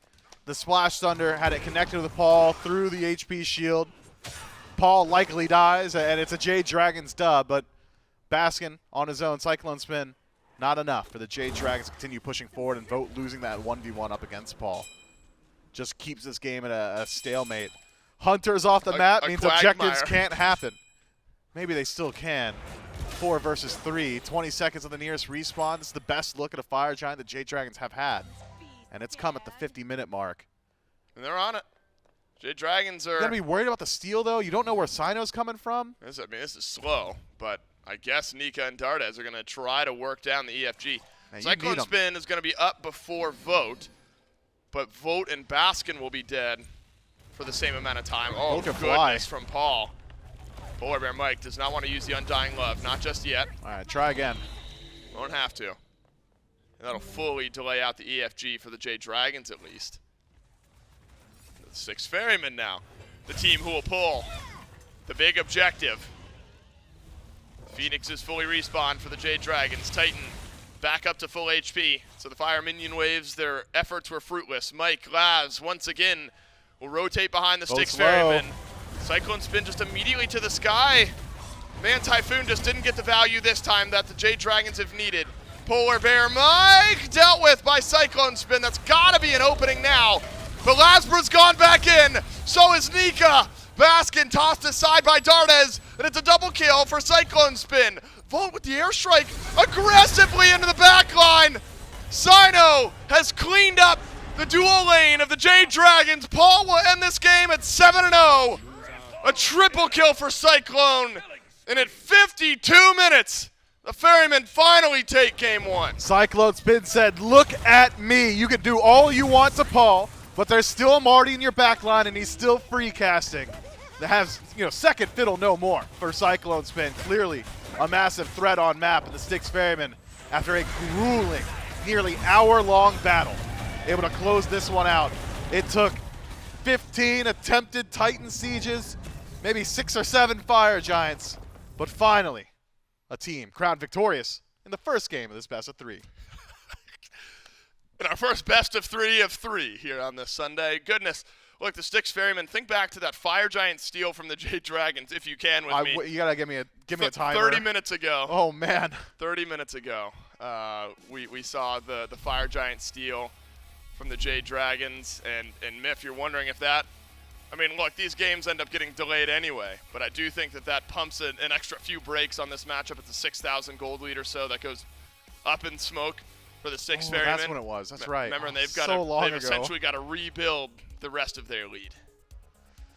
That is a crushing moment. I mean, but go even further beyond that, Dave. Go to the Pyromancer into the immediate Gold Fury steal for the Styx Ferrymen. Is that what gives them the entire lead up until that point? I'd argue yes. Miff, if these games are going to be long and exciting like that one, I can't wait to get into game 2, and we won't have to for much longer. Game number 2, Dragons v Ferrymen, up next.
What's up, guys? Welcome back after an awesome first game set with the Styx Ferrymen versus the Jade Dragons. I am chair winning. I am Jordan Focus. And I guess you're wondering why I'm here. This week in the Fantasy League, I won against Dave Olsen. And, you know, that means that you guys actually won some stuff. And I believe... if I remember correctly, there is a bonus season of Hope Chest for you viewers at home for watching the SPL. I believe the drops are they are on right now. Yes. Awesome, they're on right now. That is sick, and we're hoping to pull through again this week, guys. Thanks again for helping with the draft, and I'm here with Trelly. He's here too. That I am here, and if you guys are a little confused, SPL Fantasy is going on. Jordan beat Dave because of that. You get to watch the SPL on Frost channel, Hazel channel, or this channel, and get an extra bonus season of Hope Chest. Jordan, you did a great job. I know you were nervous about that, but we're proud of you, man. You doing good? I'm gonna get out of here now. I'll just leave. I'll just leave. Yeah, here you go. Just take it back. It's your job. You doing good? Hey, great job. You wouldn't believe he just collapsed. He's just laying down onto the ground. You wouldn't believe it because he works at a production company, but Jordan does not like being on camera. Which is funny because we keep putting him on camera pretty often. Yeah. Where'd my cord go? There it is. Gotta see. Look, there's a lot of setup that goes to sitting down here. Right before a lot of setup, Trelly. It's the hardest thing in the world. What is that? A bonus season of Hope Chest because you beat Dave. Helping Jordan, who is now about to see him. Trelly. You helped Jordan draft, and Jordan beat Dave. Therefore, you get rewards. That'll happen every week based on fantasy, which is a good reason why you should be tuning in to SBL Waiting Room, Trelly, because that's where we talk about that stuff. That's true. And afterward, of course, we reveal whether or not Jordan won, talk about our own little kind of back alley dealings as to whether or not we've won, our own little niche matchups. And, of course, talk about the fact that Trelly has 100 points more than everybody. Actually, I remember I was talking, small little tangent, guys, for fantasy. I was talking to the dude that runs it all, right? Yep. And you're, like, if I remember, like, you're number 2 overall. Like, in everybody. Like, he's got hundreds of people that are playing fantasy. You are number 2 overall. I was just happy to be in the top 10. Or I should say it was number 2 of the 8 groups or the people with 8 people in their fantasy groups. So I'm just killing it. Yeah, you're just killing it is the moral of the story, because I think what his exact words were, you're at a distinct disadvantage because you have 8 people and so you had to draft everyone. But this time around, if you were someone who has, let's say, Paul or Cyclone on your team, you were probably having a hell of a time. I mean, both of them, Charlie, absolutely insane, long game. Is that 56,600 damage there for Paul? Aurora has 52 wards. My man's he's out there warding. That is more than double. I mean, that's exactly double of what Mike did. There's wards. Yeah, right underneath is 0214, but underneath. Oh, you're right. Oh my God. That is absurd amount of vision, and you know it comes into play because if you remember how that game ended, let's just say the first 45 minutes didn't matter. Let's talk about the EFG fight. Yeah. it was a lot of LASBRA and PBM, the Afro Susano combo, looking for the wraparound. And Aror, at one point, was just searching. He's like, I'm going to go find them. He looks around, and of course, he didn't have a ward on him, but he did have to check every little corridor to try and find where that gank was coming through, because Paul was just super impactful. And if they were able to get a wraparound onto the Baba Yaga, they just delete him. So Aror was making sure his carries were staying alive. And you know what? Alive they stayed, right? 1 death, I think, for CycloneSpin, 0. Big old goose egg there for Paul. We'll see whether or not they can keep that kind of pace up in game number 2. Picks and bans coming through. Dragons, first pick this time around. And Trelly, this is the part that if I was really saving Jordan from anything, it was this moment right here. Picks and bans. And Chad, if you don't get that joke, I just advise you, there's like a couple of smiles. Just go find one that has Jordan in it. and you'll maybe understand it a little better. Hebo banned out, very similar to the last game. The Guan Yu, the Serket, nothing too crazy so far from these teams. Although Guan Yu, I want to say, kind of jumping up in priority, but that's the one I was wondering. Ferryman locked in first pick, the Marty. They're going to ban him out this time, not let the Dragons have it. And it's hard to believe, but we were in picks and bans here, what, an hour ago? And that's when we were seeing some of these picks come through. The Martichoras being taken away by the Styx Ferrymen. They don't want that one to go over to the Jade Dragons' hands. So at the very least, CycloneSpin is going to have to switch up his god pick, which I think had a lot to do with why the Styx Ferrymen were able to win that game towards the end. Paul had a fantastic performance, but when he was dealt with and when he was pressured out, Cyclone still was able to dish back a ton of DPS. The Hercules worked very well for Baskin. I mean, the team in its entirety looked real solid. So I'm curious what the Jade Dragons are doing to try and upset some of that. Again, they didn't really change anything of their bans. Their first pick, they don't really have to. They can go in for the Horus if they would like.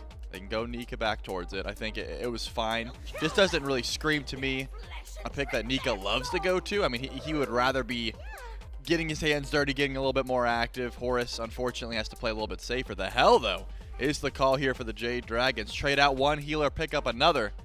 Still going to be, assuming Horus. That one goes over to Mike. Yeah, it feels like it's been one that he's been loving a lot lately. Auror's been playing it a lot too, though. And so maybe enters that conversation of plays it well, but they know how to play against it well. And I think if you're going to get this, looking at a meta where H is reign supreme, Hebo, Hell, Horus, and Hercules for Ferrymen get locked in there. The Horus, the Hercules, Trelly, both of these. I mean, literally until yesterday, Horus had 100% pick ban. I imagine that's going to roughly climb up as much as it can over the next few weeks. Feels like he's still going to be super high priority. The Hercules has been very dominant. The plays that we've seen from these two as gods has been incredible in the right moments. I'm loving the top 3 here from the Jade Dragons. Not necessarily the strongest meta picks, but this is a Jade Dragon style draft through and through, right? They're picking what they want to. The Hera, certainly not the best mage that's open, but Dardez just likes going towards it. The Hell, I mean, there's some data to back up that she's very strong in support, but doesn't have the highest win rate. It really just depends on how you're playing it, and I know Mike loves to go towards it. And of course, Nika on the Cthulhu. Massive team fight presence, can be so annoying when you're fighting in the Fire Giant pit. It's very disruptive, and that's the sort of play style here that the Jade Dragons are going for. On the other side, Horus, Hercules, Rama, pretty run-of-the-mill, right? You got that double warrior front line, super annoying to try and deal with, as well as the snipes from the back. I do equate the way that CycloneSpin plays, this Marty, to a sort of Rama style. You are using that ultimate more often than not to finish off kills, so that sort of helps. You are just missing that massive burst combo that Martichoras does have. So it slows down maybe that I want to call it an insta-gib, even though it's not quite the most accurate term, causing a lot of trouble there for the Dragons. You had mentioned the Rom, especially late game, really solid. We've been seeing, and I got to give, I want to say Coast, a lot of shout-outs for this. Good snipes from Rom over the last couple of weeks. And something I expect that we will see a little bit of this game as well. Very physical heavy for the Ferrymen as they lock in the Fenrir. And this is another conversation that we were having, and actually now that I'm thinking about it, there's definitely some wiggle room for Cyno to still do something weird here, but Cyno playing Assassins has definitely got this team back into a spot where maybe, again, they haven't been winning as much still lately, but they look better when he's on Assassins. Yes. Yeah. If you compared last week's losses to the losses and then this win, it's night and day difference for the Ferrymen. Yep, and I think that the Jade Dragons, the pick they're hovering here, shuts down a lot of what the Styx Ferrymen are trying to do. If they lock in that Cupid, Fields of Love gets incredible value against the Horus, the Herc, the Rama, and the Fenrir. A lot of dashes and movement abilities you're crippling out, but the Jade Dragons are still thinking about it. Is this a pick that Vote wants to go to? And if so, what is Paul going to play? That is another topic of contention, because so far the Baba is banned away, the Hebo's banned away, and it's the last pick, Paul. He's going to have to switch up something at the very least, and they are going to switch out. They're still going to have that cripple available, but not from Fields of Love, this time from Regurgitate. The Baka, followed by running back the Jing way there for Vote. Wasn't my favorite pick in the draft. This full shred build doesn't, in my opinion, really shred with Jing Wei. Yeah. If you're going to be picking her, you want to go crit. If you're picking her just for the safety, I feel like there's a couple guys you could go to have that same level of safety and still meshes better with the shred build, but something that Vote wants to go to, he's feeling good on it. And I just want to answer, what does Paul go to in 5-pick slot? When you've got the setup from the Hercules, the Horus, the Fenrir, you've got lots of peel.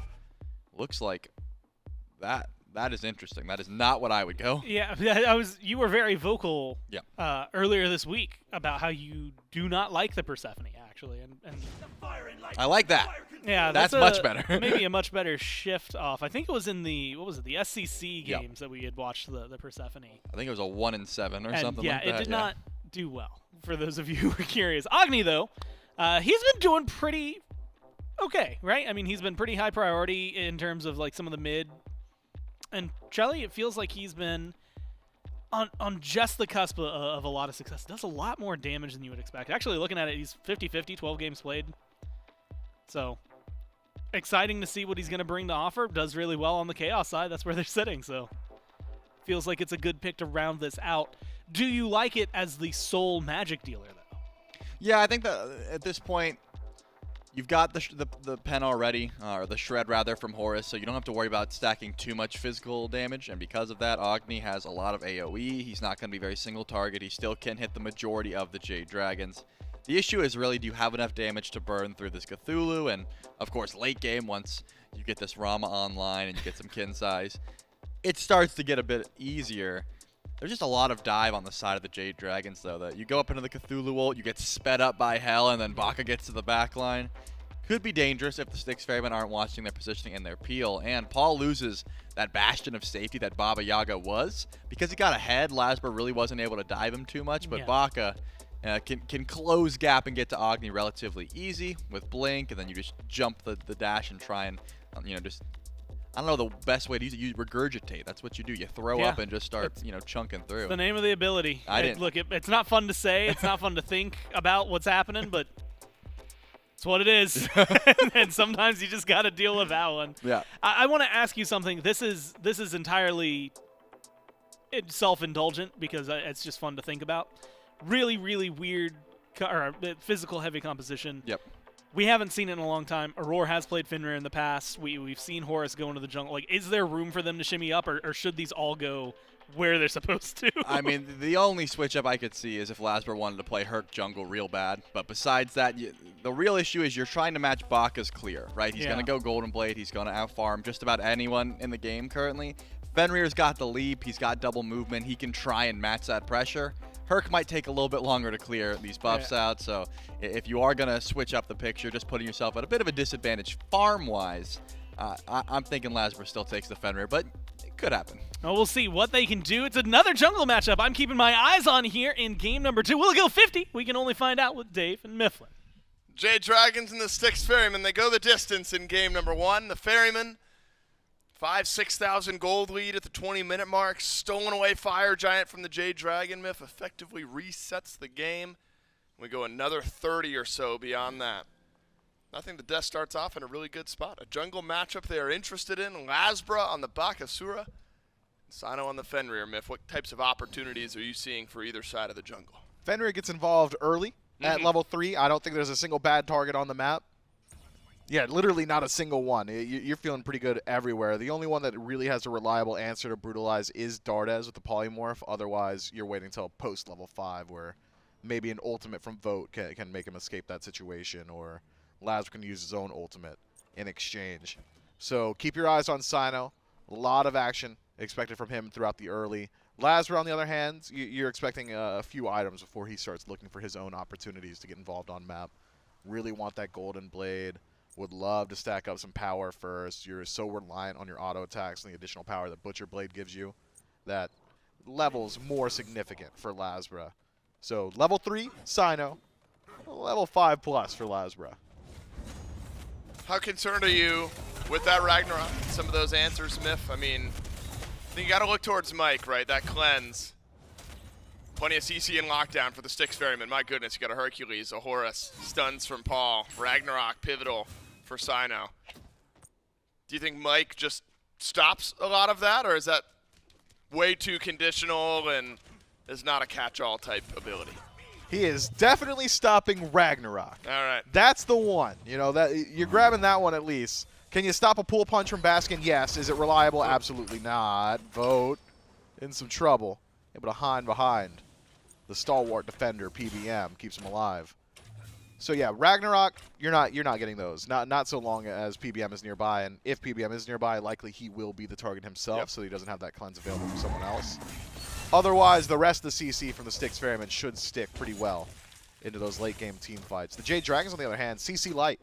It's Nika in Descent into Madness, or it's nothing for the Jade Dragons. Still, 3 sets of beads picked up early, as both carries always will. Cyno will have some CC immunity in Ragnarok, but also a set of beads early to keep himself alive through some of what the Jade Dragons might be throwing in his direction. Don't get to see a lot of Cthulhu in the current meta here, Miff. Still has the value that he always does, right? Descent into Madness, difficult to deal with, runs you down in a team fight. Health Shred and Lockdown then pivotal. That's where maybe some of the single target for the Styx Ferrymen can feel good. Baskin steps forward. LASBRA's over on right. Cooldown buff. Gobbled up by the Bakasura. Luckily for Baskin, didn't step too far forward, though. To your point, might not have been the best level 3 fight, and Baskin might have been able to just walk away. A-okay. Dardez back on this Hera, and Miff, Hera, the Argus plus Cthulhu, if we're continuing talking about Cthulhu a bit. That team fight is something this Jade Dragons team has tried before.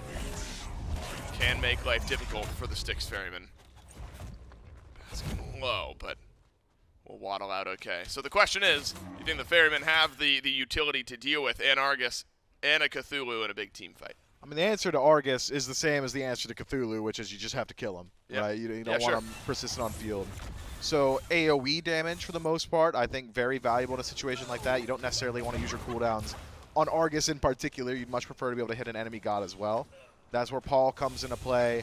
I think that he's going to have a very easy time with the Rainfires at dealing with that massive target. Even Cyclone, to a certain extent, if he goes for the new age, kin size, just yellow damage, Odysseus bow build, could make it a little bit more difficult for Dardez to find value. But there are multiple answers to Argus. Actually, I lied earlier. It's not just kill Argus. You lying to me, man? Yeah, kill Hera, too. Just deal with the Dardez himself. And I think that's probably the more likely. We're supposed to be on the same page, and you're telling lies to me now? Look, I'm running the numbers. I'm still reeling from 55 minutes of hard engaging my brain, trying to figure out how to deal with the prophetic cloak. That's true. You go 55, and Yaga. we need at least 15 to reset the brain. But it's only been about 10. So wait until the 10-minute mark of this game, and we'll be... around the time First Blood drops. I mean, you're not kidding. You and I have already set the record for... Well, we didn't set it. We simply viewed it with everybody else. And we talked about it, right. I was wondering if we would get there, to be honest, in game 1. Because look, the Dragons are kings of stalling out games, which is wild. It's whiplash from how the Dragons played the game last year. But not so different from the Oni Warriors of last year. But not so different from the Oni Warriors of last year. And so really it's just the namesake of the team, the mascot, that makes it feel so wild. So we kind of joked walking out into the lobby, a team that's going to be playing in our next set sitting out there. We said, man, that one, it's a long one. That goes 55. It's a lengthy meta right now. And they go, yeah, it's just the Jade Dragons, right? That's just how this team can play the game. They can stall things out. However, we've seen plenty of aggressive play from the Jade Dragons. Again, a lot of it spearheaded through LASBRA, who now hits level 5. Increased clear thanks to that Golden Blade.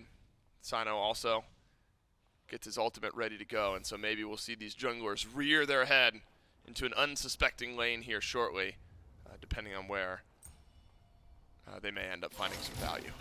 Yeah, who does Cyno try and jump on? Mike has beads, as does Dardez and Vote. Vote also has a CC immune ultimate. Nika has a CC immune ultimate. And even picking up a Cthulhu, you're probably not so confident in the damage output unless you can actually get him into the tower. Maybe it's LASBRA. LASBRA has CC immunity with Regurgitate, but it's a very short channel. Could be that the Bakasura is the direct matchup that Cyno's looking for. Look for all you want. Walk into PBM. Should be able to set him back a bit here as blue buff has spawned up. And the Styx Ferrymen, slow on the response. Won't be able to defend this one. The Jade Dragons take it. They run away. A lane that has already been going heavily in favor of the Cthulhu goes a bit further in his favor. Pythag's piece tends to be what we see picked up first on Cthulhu. A little extra sustain, a little power helps out with some of the wave clear. Baskin will go into to magical defense, it looks like, just to survive up a little bit longer in the lane. So LASBRA's already poked his head over to the right side a couple times. Again, no ganks, but is assisted in clearing out a few of the buffs. Cooldown buff first. Steals away the blue buff from Baskin. Hands that over to Nika. And maybe levels out some of what could be a difficult laning phase or a slower start for Cthulhu, but Nika now likely feeling A-okay. Prophetic Cloak for Baskin. Wondered where he would go.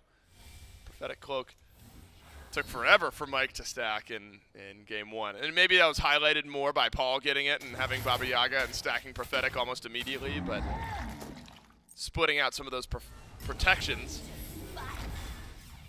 maybe not a bad start here for this Hercules. Baskin's going to have a really easy time getting magic prods. Yeah. Fizz prods, it's a little bit harder to come by. Maybe if he's lucky, LASBRA rolls through. Lets him land a bit of damage That's on a great him. point. It's just Laz and Vote. You got triple magical to deal with. Triple magical, and you're a soul laner, so you're kind of stuck in the lane as well. For a while. Going to be a good long while till that one's upgraded fully. Should still find value regardless. Prophetic Cloak, I believe it's like 15 stacks where it's equivalent value to something like Gauntlet of Thieves. That's the cleanse off Mike. He's all right. He's all right. No dedication. Ragnarok might have been enough to actually put him in kill threshold, even if you're not actually moving him all that far, but Cyno wanted to wait for the more guaranteed play.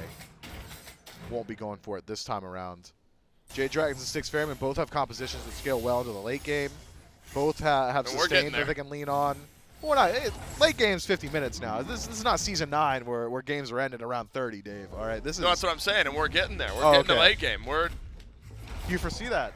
I feel like, a couple Gold Furies, a little Pyromancer action. And then the team that loses those says, all right, we're slamming the brakes. Good luck. And we're base defending. Does either team have a good enough siege that it just, is infeasible to go for base defense? I don't think so. That said, both teams have pretty good defense, too. We go 53 in our first game. I do think that game ends up looking different if the Styx Ferrymen can continue to snowball. The first Fire Giant completely reset a 5,000 or 6,000 gold lead. And that forced that game into a bit of a stalemate. And so likely is shorter if the Dragons don't make the nice fight happen around FG. A small moment, Cyno sends our Ragnarok towards the Jade Dragons here, but Dragons able to escape. All the beads still in pocket. Now 3 members of the Ferrymen waiting around the purple buff. They are just too soon. I think Cyno will complete his back before it respawns, so literal seconds away from being able to steal that away. Paul, good poke damage for Dardez, but the shielding and then the healing of Mike will effectively make that a null point. A moot point is really what I'm going for there. Same thing. Same idea. One means nothing or empty, and the other means pointless. So I guess same point. Different outcomes. Cyno sends a Brutalize towards LASBRA, but Dardez rotates in from mid. It's a fight over the red buff. First blood ends up dropping, and it's there for the Jade Dragons.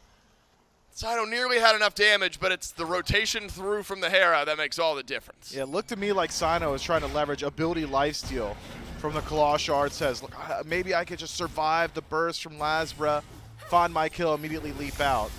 Unfortunately for him, it wasn't just LASBRA there, so the damage from Argus messes up the arithmetic a bit, and it's the Jade Dragons who strike first, not only in First Blood, but also on the map, Tier 1. Wow. Taken away from Paul. And it happens early. That opens up the door to Pyromancers and Gold Furies. So much more difficult now for the Styx Ferrymen to retreat if a fight starts to go south. Jade Dragons, they picked up their pace significantly. Pyromancer burning so fast. And this is all before LASBRA has even hit his first actual team fight power spike. He's not a PvP pick until he goes back to base and buys this bladed boomerang. Now the Dragons with a healthy gold lead, about 3,000 as Doug just showed us. And at the 10-minute mark, Miff, I could open up the door to a lot. Could be early Gold Fury pull if you're feeling like that Runic Bomb can help you out, assist you a little bit in cleaning up the neutral objective. That said, Styx Ferrymen, make sure Cyno and Aror are hovering over here on left.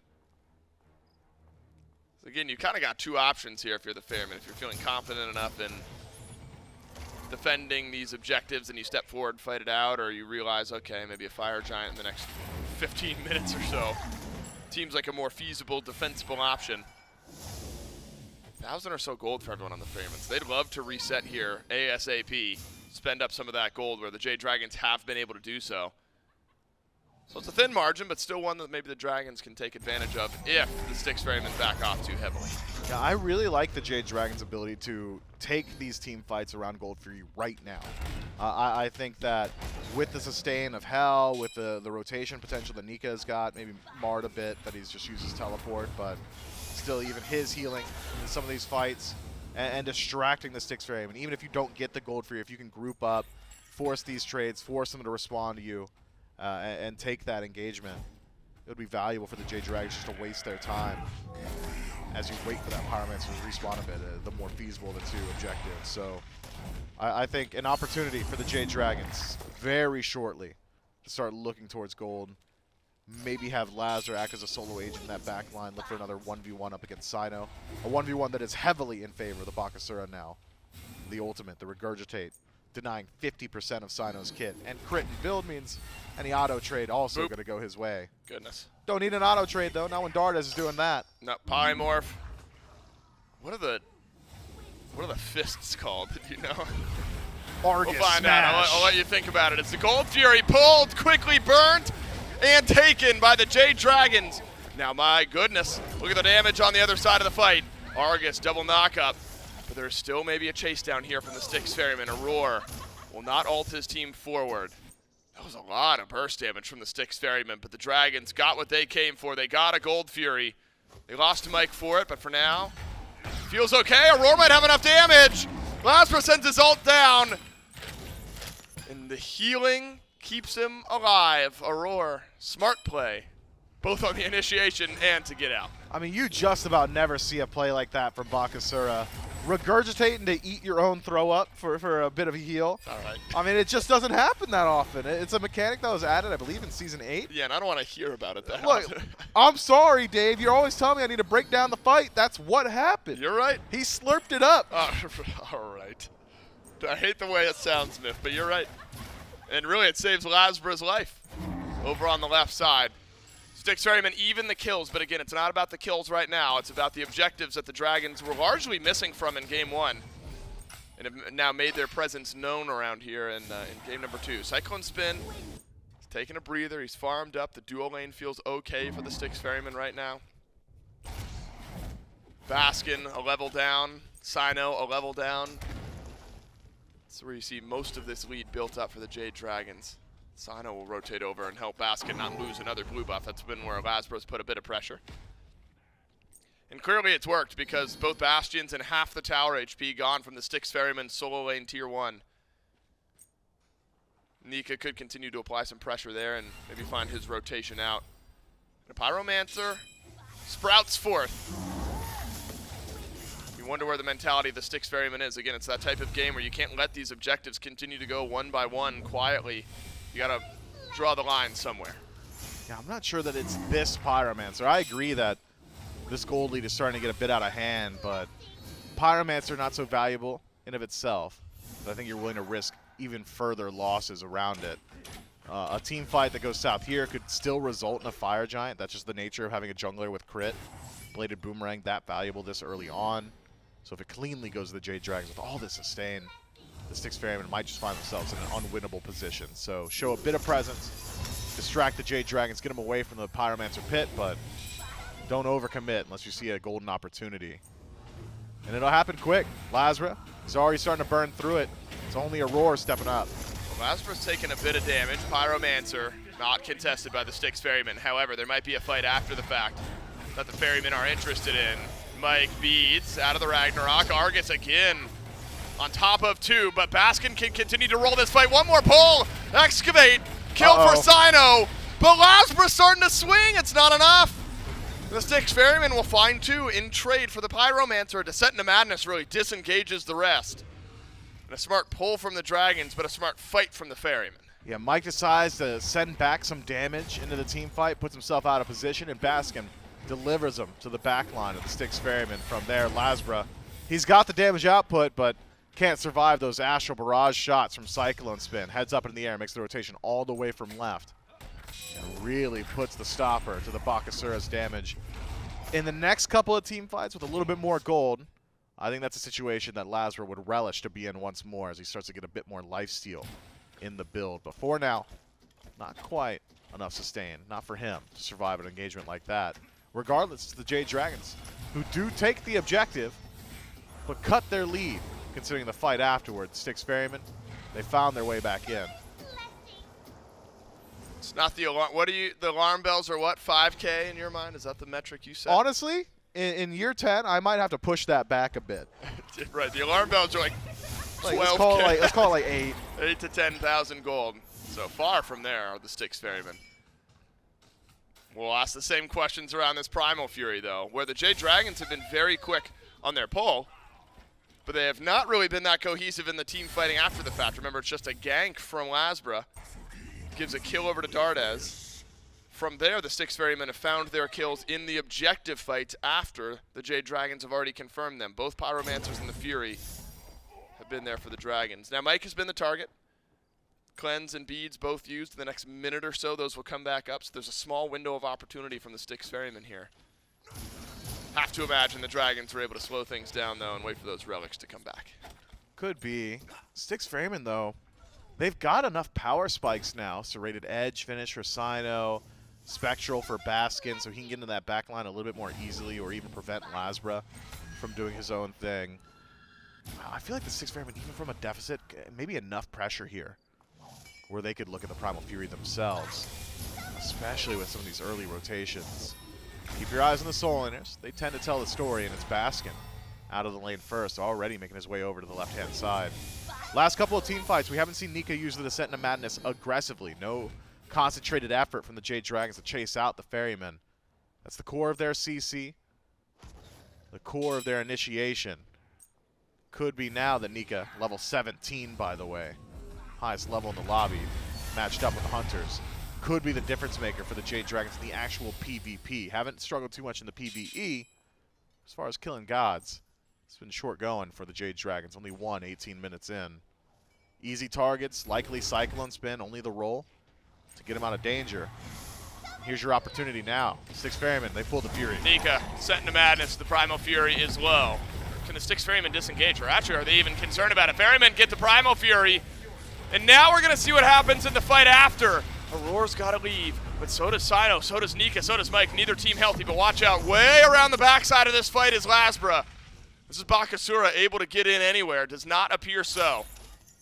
Styx Ferrymen get the objective. They spot out LASBRA, so there's no sneaking around for this Bakasura. With all the chaos, it's just the Primal Fury cleanly for the Styx Ferrymen. That said, both Beads and Aegis gone from Cyno. Beads and Aegis gone from Vote. And an opening of the door around the third Pyromancer of the game for the Jade Dragons. Jade Dragons will get it. Runic Bomb picked up after the fact, but now Mike has jumped on, uses the cleanse, won't have it for this Ragnarok. Could be another one onto Mike for the Styx Ferrymen. And the Brutalize plus Aror will seal it. That is now the third time we've seen that trade one of the neutral objectives for the support of the Dragons. Both runic bombs in pocket for Mike, so the Jade Dragons without that resource. Going tier 1. No, he's going on the for side Vote. of the jungle, going for Vote, who dashes away. Maybe back to tier 1 after the fact. His tower's low. And so with all of that, maybe a worthwhile trade for the Styx Ferrymen, who keep the gold lead right where it is. Even cutting it a little bit further. Styx Ferrymen, I mean, they've been doing so well on this counterpunch style. Wait for the Jade Dragons to make a decision.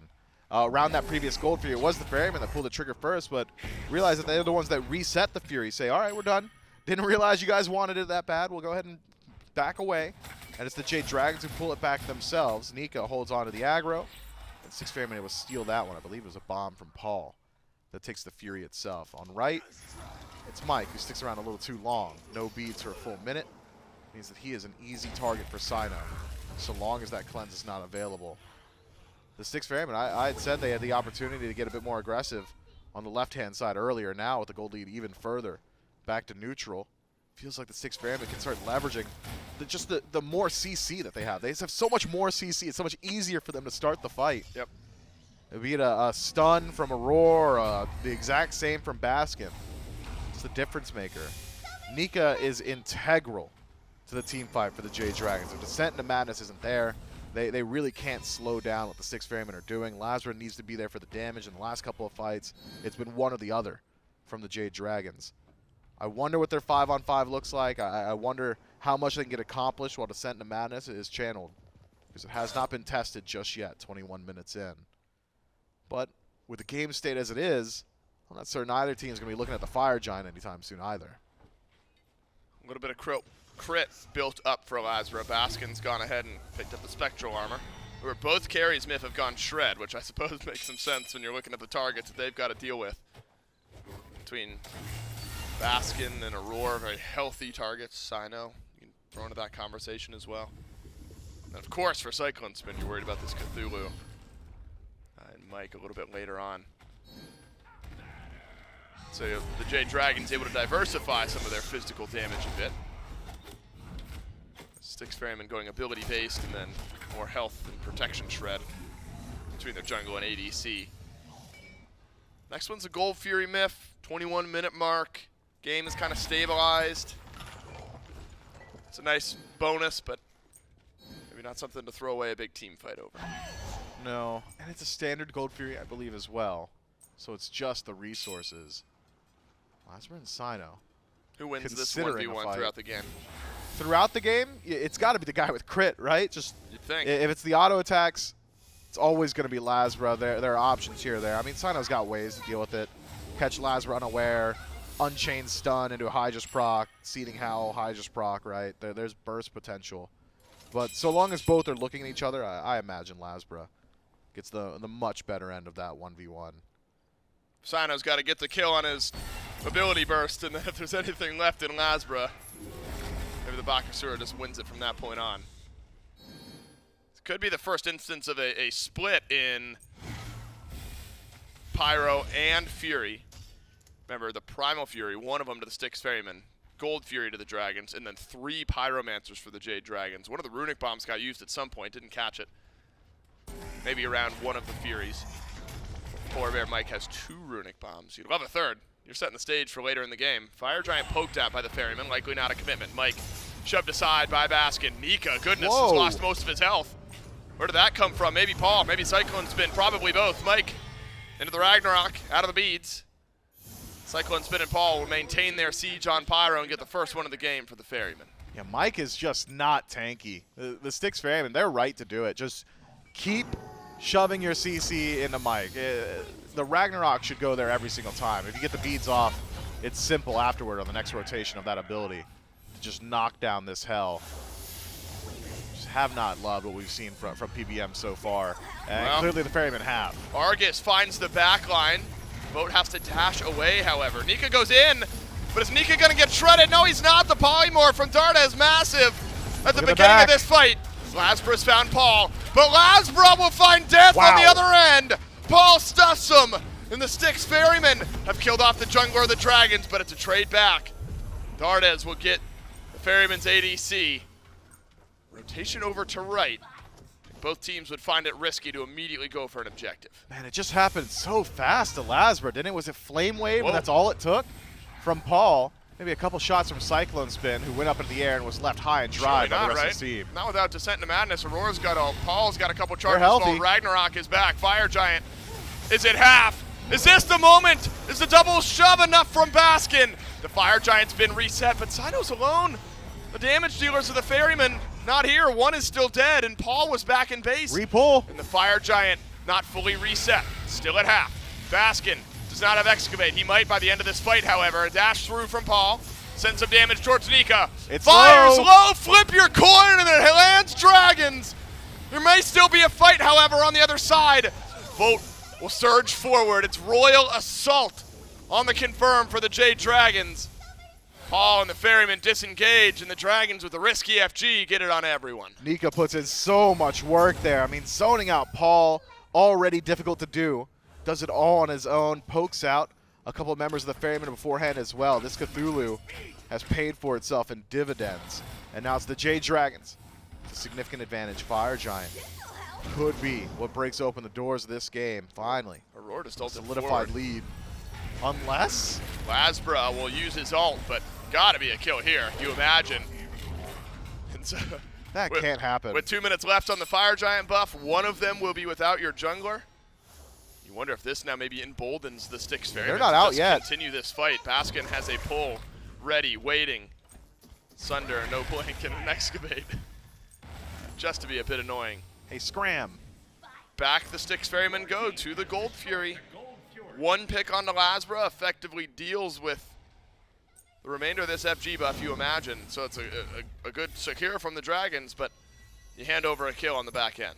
Yeah, I mean, that is so massive a loss for the Jade Dragons. LASBRA is a massive portion of the DPS from the Jade Dragons. Dardez, that's your kill secure. That's the burst, the random, wow, that number was big. It caught me off guard, and that's why I died. LASBRA's the guy who's, for the most part, putting them into that position. If he's not alive, if he doesn't have Fire Giant, if he hasn't got the sustain to stay involved in these team fights, it'd be very difficult for the Jade Dragons to find the PvP. Vote can do a bit of it, but the dive potential of the Styx Ferrymen has been very high between Aror and Baskin. So Vote has a bit more of a difficult time applying his own DPS, I think. So the Jade Dragons, that might just be it for this siege. Styx Ferrymen showing presence once more. Jade Dragons strong enough that they could spring a trap in the jungle, but numbers advantage over to the Chaos. Man, look at how the Ferrymen just rally around one another. Bit of utility off of PBM. Zooming around thanks to the heal. And also, the bubble gets popped. 30 seconds left on FG. Consider that one dealt with for the Styx Ferrymen, and they actually might not be all that worried about it. Would love to even the score of the Pyromancers in this game. Both Runic Bombs gone from the Jade Dragons. Mike yet again jumped on. Oh, Vote! I don't think he knew Cyno was going to be over the wall, but Cyno actually out of this fight with the Ragnarok. Gotta run. It's a good look for the Jade Dragons. If they can find a kill, they should on the Baskin. LASBRA will leap forward. One more knockup, one more auto. And right as the Fire Giant buff is going to fall off, the Styx Ferrymen lose their solo laner. Just that descent into madness. It's all Nika for the Jade Dragons right now. This Cthulhu doing so much, keeping his team topped up in HP, initiating the fight, the majority of the chase down. Styx Ferrymen need to find an answer. Age-old answer to the Cthulhu is run away when it happens. Make sure you're not overcommitting so the Descent into Madness finds itself in a great position. Maybe a Heavenly Sprint could have helped out a bit. That additional movement speed, always great in situations like that. But instead, it's just that bracer for a disengage from Aror. Even then, you're mostly using that almost like another frenzy for your team. The Styx Ferrymen maybe could try and just deal with Nika directly. Kin size, dominance, Titan's Bane, CycloneSpin's got the damage and attack speed to be threatening. It's just the concern of all the damage around Nika afterward. Is it LASBRA? Is it Vote? It's both, usually. Styx Ferrymen now at an impasse once more, as the Jade Dragons seem to have found an answer to the team fight. Almost reminiscent of the pace of Game 1 and the decision-making. Found that combo of Susano and Aphrodite now. Found that Nika is it. He's that guy for your team. Can FG pop that guy's cloak? Yeah. It just did. It's kind of like Apophis. Well, Cyno unfortunately walked too close to FG as it respawned and now does not have his bubble for 50 seconds. Will it matter? That's the question. LASBRA nearly dealt with. The snipes! Oh, Cyclone hits him! And Cyno's not worried about his bubble when his team is making plays like that.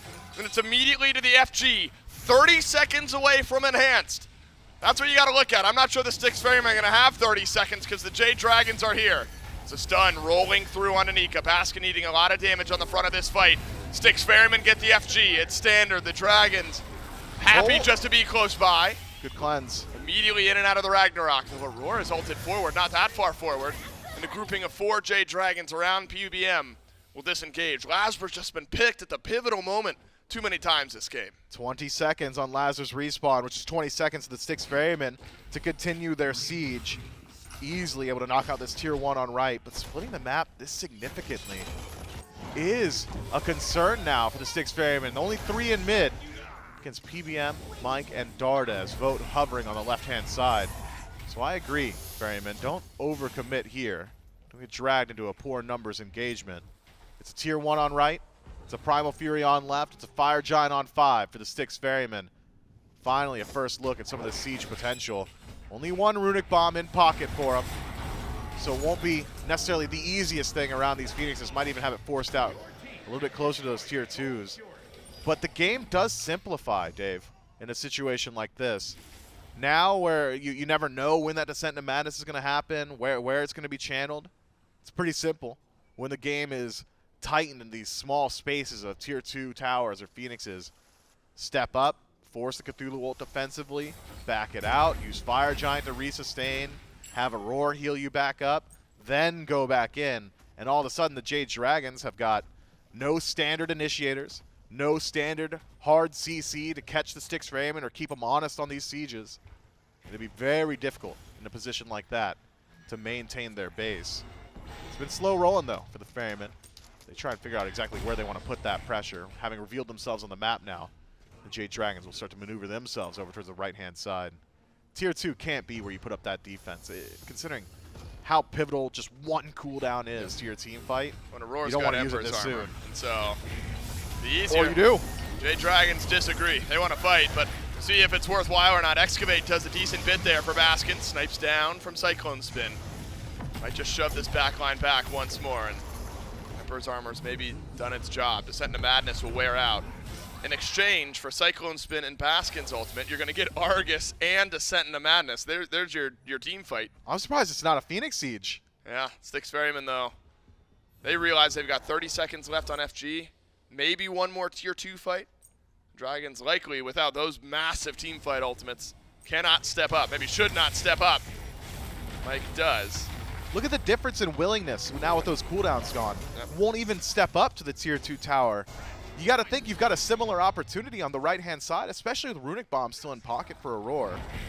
The Styx Ferrymen, after a game 1, as long as it has been, maybe don't want to leave it up to risk at all, but I think that was a clear opportunity for the Chaos side.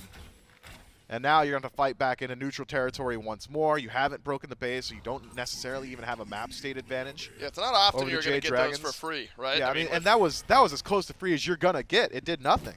It actually got a tier 2 for the Styx Ferrymen. Yeah. It was beneficial, if anything. Small opportunities that you have to look at when a game state tends to extend. That's where you have to break things down. Could there have been a chance here? Could there have been a chance there? Now the Styx Ferrymen have wrestled control back from the Jade Dragons once more, almost exactly how they did in game 1. Ultimates will be back shortly. Baskin tanky enough to deal with some of the poke. Risky from Vote, had used that dash. But with Beads and Aegis might have been just fine. This Fire Giant will be enhanced. Last one dropped maybe 15 seconds or so before the 30-minute mark. Oof. There goes Magi's. Side steps it. You're right, bubble popped. Styx Ferrymen, are they rotating through mid? Keep your eyes on the Horus portrait. Looking like a bit of a pump fake. No, actually, just a step forward into the Phoenix line. Runic Bomb's down. It's sudden, it's swift, but there may be an answer from the Jade Dragons. Gotta out get of the out. door they go. Oh no, LASBRA, he's low. Cyno's gotten the kill. It's the Jade Dragons who are baited in. But Paul, he still cannot fight. Nika will finish off the Styx Ferrymen mid laner. Dardez is in the back line with all of the Styx Ferrymen. Maybe he's on the front line. Maybe still snipes from CycloneSpin. Vote, Mike, Nika, they'll live in exchange for Paul and a mid lane Phoenix Ferryman just fine. Man, I love that play from the Styx Ferrymen. It's not just the pump fake. It's I'll hover in the jungle, reveal ourselves to the Jade Dragons. Now they're worried it's a team fight. Psych, we're going into your base and we're bringing the minions with us. Getting rid of those backdoor protections, double runic bomb to immediately deal with the Phoenix. And a 1-for-2 trade should put the Styx Ferrymen in a position that this Fire Giant will go their way. PBF, Nika, they're in. Mike has a runic bomb, but the Styx Ferrymen can reset the FG. They do it perfectly. This tends to be where these games break wide open, where the Dragons feel like they have to contest the FG. And in turn, it's just going to result in a couple more kills for the Styx Ferrymen. Baskin grabs it, Vote back to base. Now the Styx Ferrymen in a dominant position. They'll get enhanced Fire Giant. And I wonder, Nika dead for 50, Mike dead for a minute. Do you even reset? Do you immediately try to shove a Phoenix? And there's a lot of gold in pocket, but they're dead for so long. I think you're right, Dave. It's time to start maneuvering the map. No runic bombs, but you don't need them, as long as you can move quickly. Auror's got ult. Best case scenario, you get there with 15 seconds left on Nika's respawn. Are they going down mid? You gotta start channeling it, right? With Auror's ult, you can quickly go to the right side Phoenix. He's bringing the minions with him too. Is he going right? Is he going Titan? He looks like Aror is gonna drop his team right on top of the Titan. Into the Jade Dragons base defense. Where are the Has rest it been of enough? them? The rest of the Ferrymen did They not missed take the the boat. avenue in. Cyno's too low. What? And the Styx Ferrymen brought no one to the party. And what was a good opportunity. Now Nika just respawned. Mike would have just respawned. You're talking about a game of seconds. Or it doesn't pay off. Now fully sustained up, however, are the rest of the Styx Ferrymen. They might look towards a base siege. No snipes from CycloneSpin doing anything. Oh my goodness. Yeah, they got it anyway. Oh my goodness, that bird. Sad about what has just happened. Ferryman will still break part of the Jade Dragons base. I couldn't tell you what happened there, Dave. The Styx Ferrymen they simply missed the bus to the Titan room there. If Paul and CycloneSpin make it, I mean, that's your damage dealers right there. Cyno goes in alone, gets dropped low because the Jade Dragons realize, yo, it's just Cyno and Aror here. Baskin, not exactly a damage dealer, just there to facilitate the rest of his team. So a strange play from the Styx Ferrymen, perhaps a miscommunication. Cost them an opportunity, but nothing else, considering all 5 make it out alive and the right side bird broken. Left tier 2, that'll go easily as well. The Jade Dragons, it's all about Nika. It always has been in these team fights. Gonna need it once more. Over towards mid Phoenix. He's gonna drop right inside of the base. But again, it's just Aror. I love the idea. Doesn't really make the Jade Dragons think twice. They can just group up and back up. These Phoenixes simply melting. Aurora playing separator. Nika, he's alone in the descent into madness. They're out. That's easy. Again, Styx Ferrymen are able to delay it. And now watch the reinitiation. Nika de-transforms. Still damage out of Vote. A little bit connecting onto Cyno. Most of that through Dardez. Mid Phoenix. Mid Phoenix. An auto attacker 2 away. Should be dealt with pretty quickly. Not going to give up too much for this. Jade Dragons, only fire minions on right and fire minions in the other 2 lanes. Lose all 3 of their birds. A minute and 15 away from the EFG respawn. Yeah, I think there. 3K golden hand, my goodness. Yeah. These guys want to spend. Yeah, that's an elixir for just about everybody. I feel like Aurora was trying to do what we had seen from Quig yesterday, which is threaten, hey, you don't know how many people are with me. Difference is, Aurora does it right in front of the Jade Dragons. He does it right in front of them. They can literally see who's standing in the circle. They know who's coming and who's not. And considering the map state was as it was, there were only 2 places he would go, either straight into the Phoenix for the team fight or into the Titan room. So an ill-conceived idea, executed nonetheless by the Styx Ferrymen.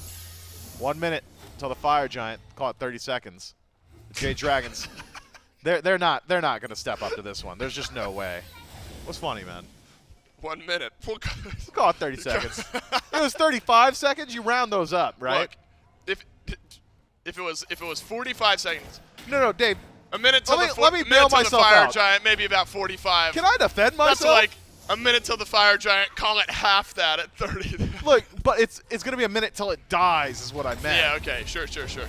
Yeah. No, I'm bought in. We got a 30-second threshold. There you go. Now. So now it's and in 30 seconds, 52. it's going to die. And I'm going to look so smart. Uh-huh. Well, you got 25 seconds. That's a little slow. Nah, it's going to be 20 seconds too soon. I don't know about. You were close. 20 seconds. Call it 15. You know? Man, this has been a good mental test for the Styx Ferrymen, a team that has struggled all season long. Remember, this is a 1-4 Styx Ferrymen team. Look, they've not shown us much to be super confident about in the first few weeks of Season 10. This type of set, however, a set where you've had the lead, you've lost it, then you win in Game 1, where you've never had the lead, and then suddenly you've regained it after some good team fighting in Team 2. Shows us why we say, well, look, this team could win some tournaments at the different points of the year. The right side Phoenix will respawn. Imagine the Jade Dragons won't fight for it. And if it looks like we're going to have one final chance at a big descent into madness, big Argus defense, just waiting for these fire minions with the Styx Ferrymen. I wonder, if Nika never pulls the trigger, do the Styx Ferrymen ever pull the trigger? Could be that they're just waiting on that ultimate. Just walk in and start auto-attacking the Titan a little bit, deal a little bit of damage to it. 3 fire minion waves perfectly in sync across the map. Yeah, but look, the Jade Dragons had to go back into their fountain and reset, and it's a perfectly delayed descent into madness. And Nika immediately gets out of it just to try to get that ultimate back on cooldown. Left side Phoenix got another minute, call it 30 seconds left on the respawn. Shut up, man. The fire minions now make their way into the base. But the Jade Dragons, they're just going to be able to clear these. So the Ferrymen have just got to choose their moment. Okay, they're just in the room. go ahead and fight. Argus finds Paul in the back.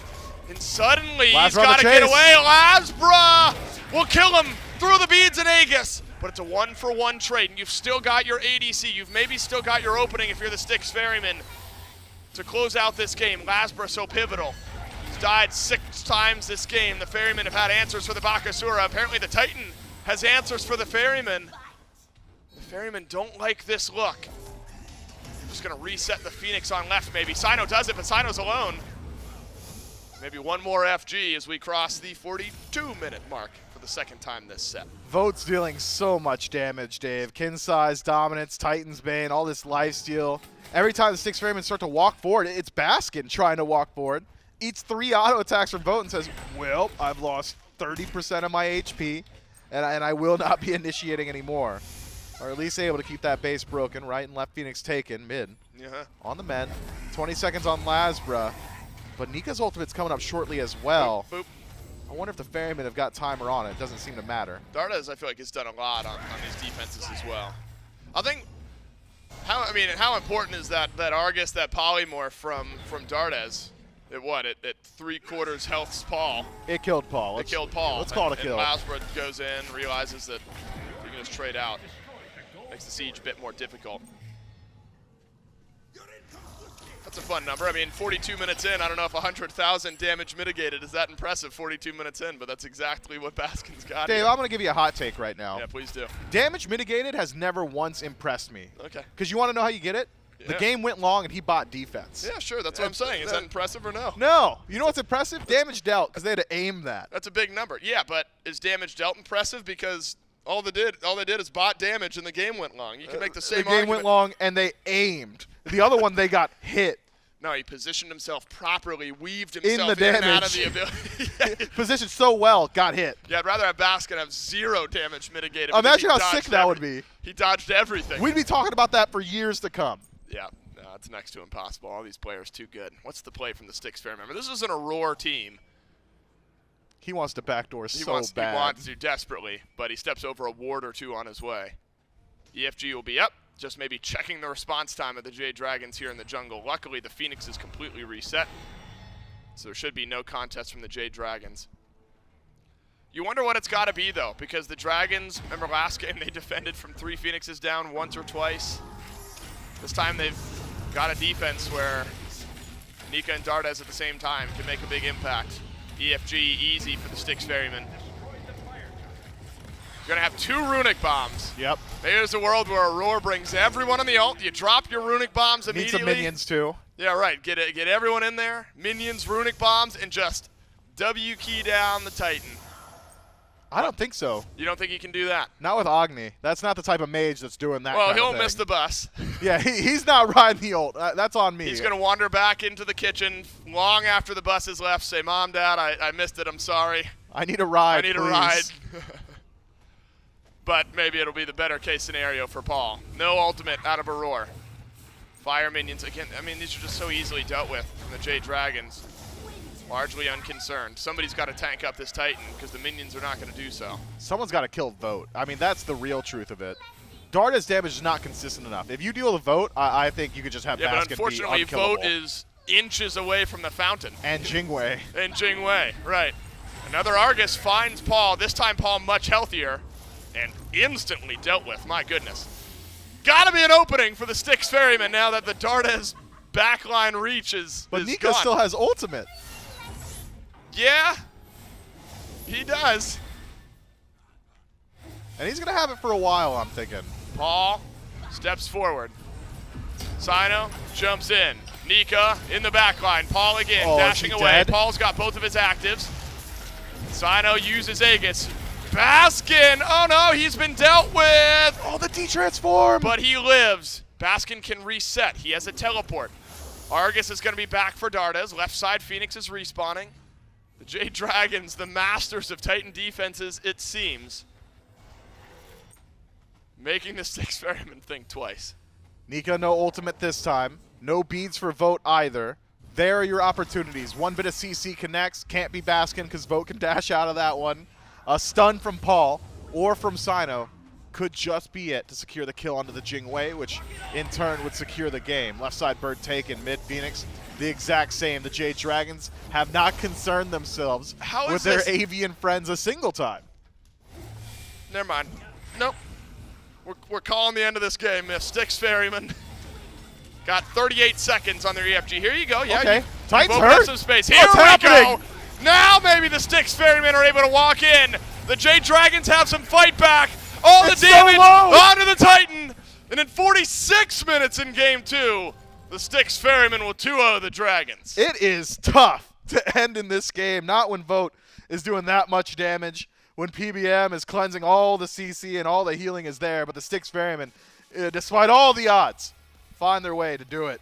A clean victory this time around after they reestablish control of the map. The early game, completely Jade Dragons all the way through neutral objective play, but once it came team fight time, I think it's that lack of CC that really came back to bite them. Nika, Descent into Madness, a couple times used, channeled, unimpactful. Just didn't work. Argus there towards the end, still nearly insta-gibbed Paul, but Paul was able to dash away and stay alive. I think you're right, Miff. The dive largely around LASBRA. If Paul had both of his actives, he just popped the beads, popped the Aegis, and LASBRA got turned on by everyone. Tough sledding for the Jade Dragons, and the Styx Ferrymen improved to 2-4. I believe the Dragons now fall to 2-4, so things in the standings getting interesting across the two divisions. It's our first set of the day, done and dusted, 2-0 to the Styx Ferrymen, and the desk will tell us how we got there. Well, the Ferrymen take a long time to get there. They For do. anyone who's been tuning in, it's been quite a while since the broadcast started. You know, Charlie, carrying on the conversation we've been having, I think a couple times this week, we were, especially me and Dave yesterday, we're looking at game length averages for the teams. Yep. The Dragons were already up at the top. I feel like today's game's going to drag that a little further up.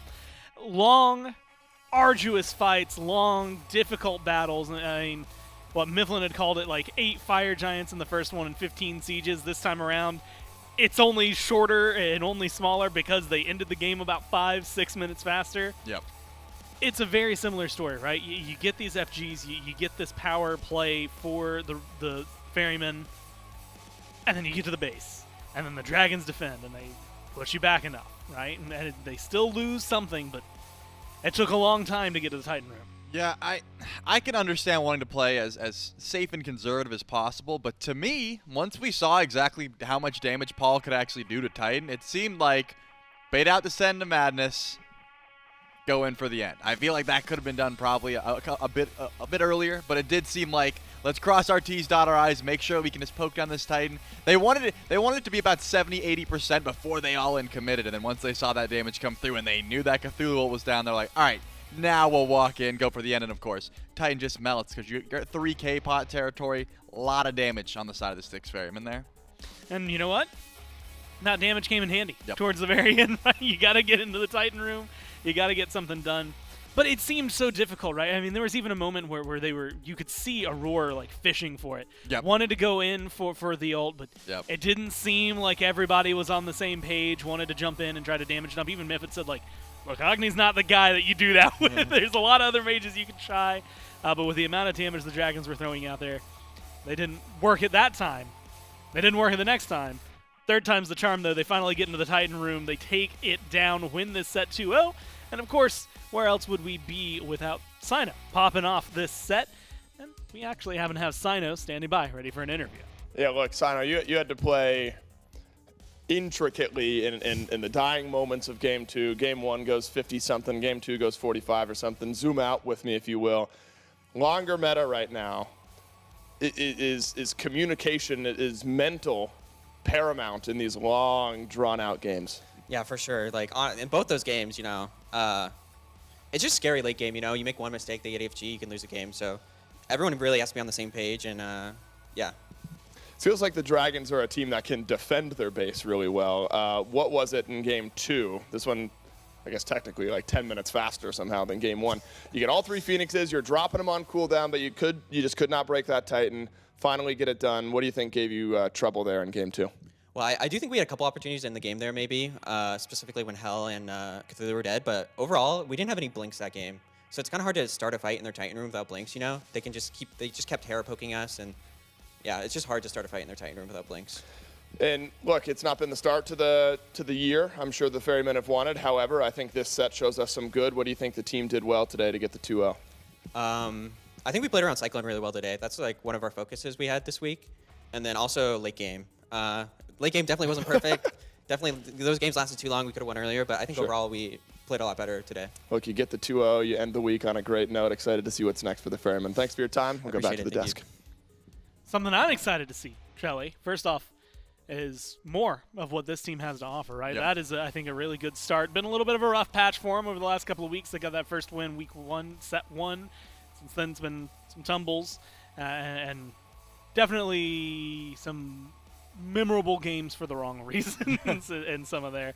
Now, though, we have a new look at the Ferrymen. I'm excited to see what they have. I'm also excited to see where things go from here, specifically because the Kings are going to be playing the Ravens, right? This is going to be a matchup that I personally am really excited for after yesterday.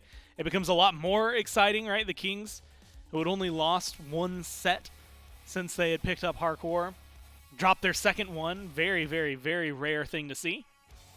Doubled as rare as it is for the Gladiators to get themselves a win. So it was a very interesting day to cap off for Saturday. Now we get to see what the Kings do to bounce back. We'll see the Gladiators a little bit later today as well. And we get to see the Ravens, who unfortunately fell to the Warriors earlier. They're trying to fight for first seed right now, and with the Kings' loss yesterday, Chelly, suddenly that portion of the standings is looking a lot more interesting. Speaking of the standings, that win for the Ferrymen puts them in good company all around, right?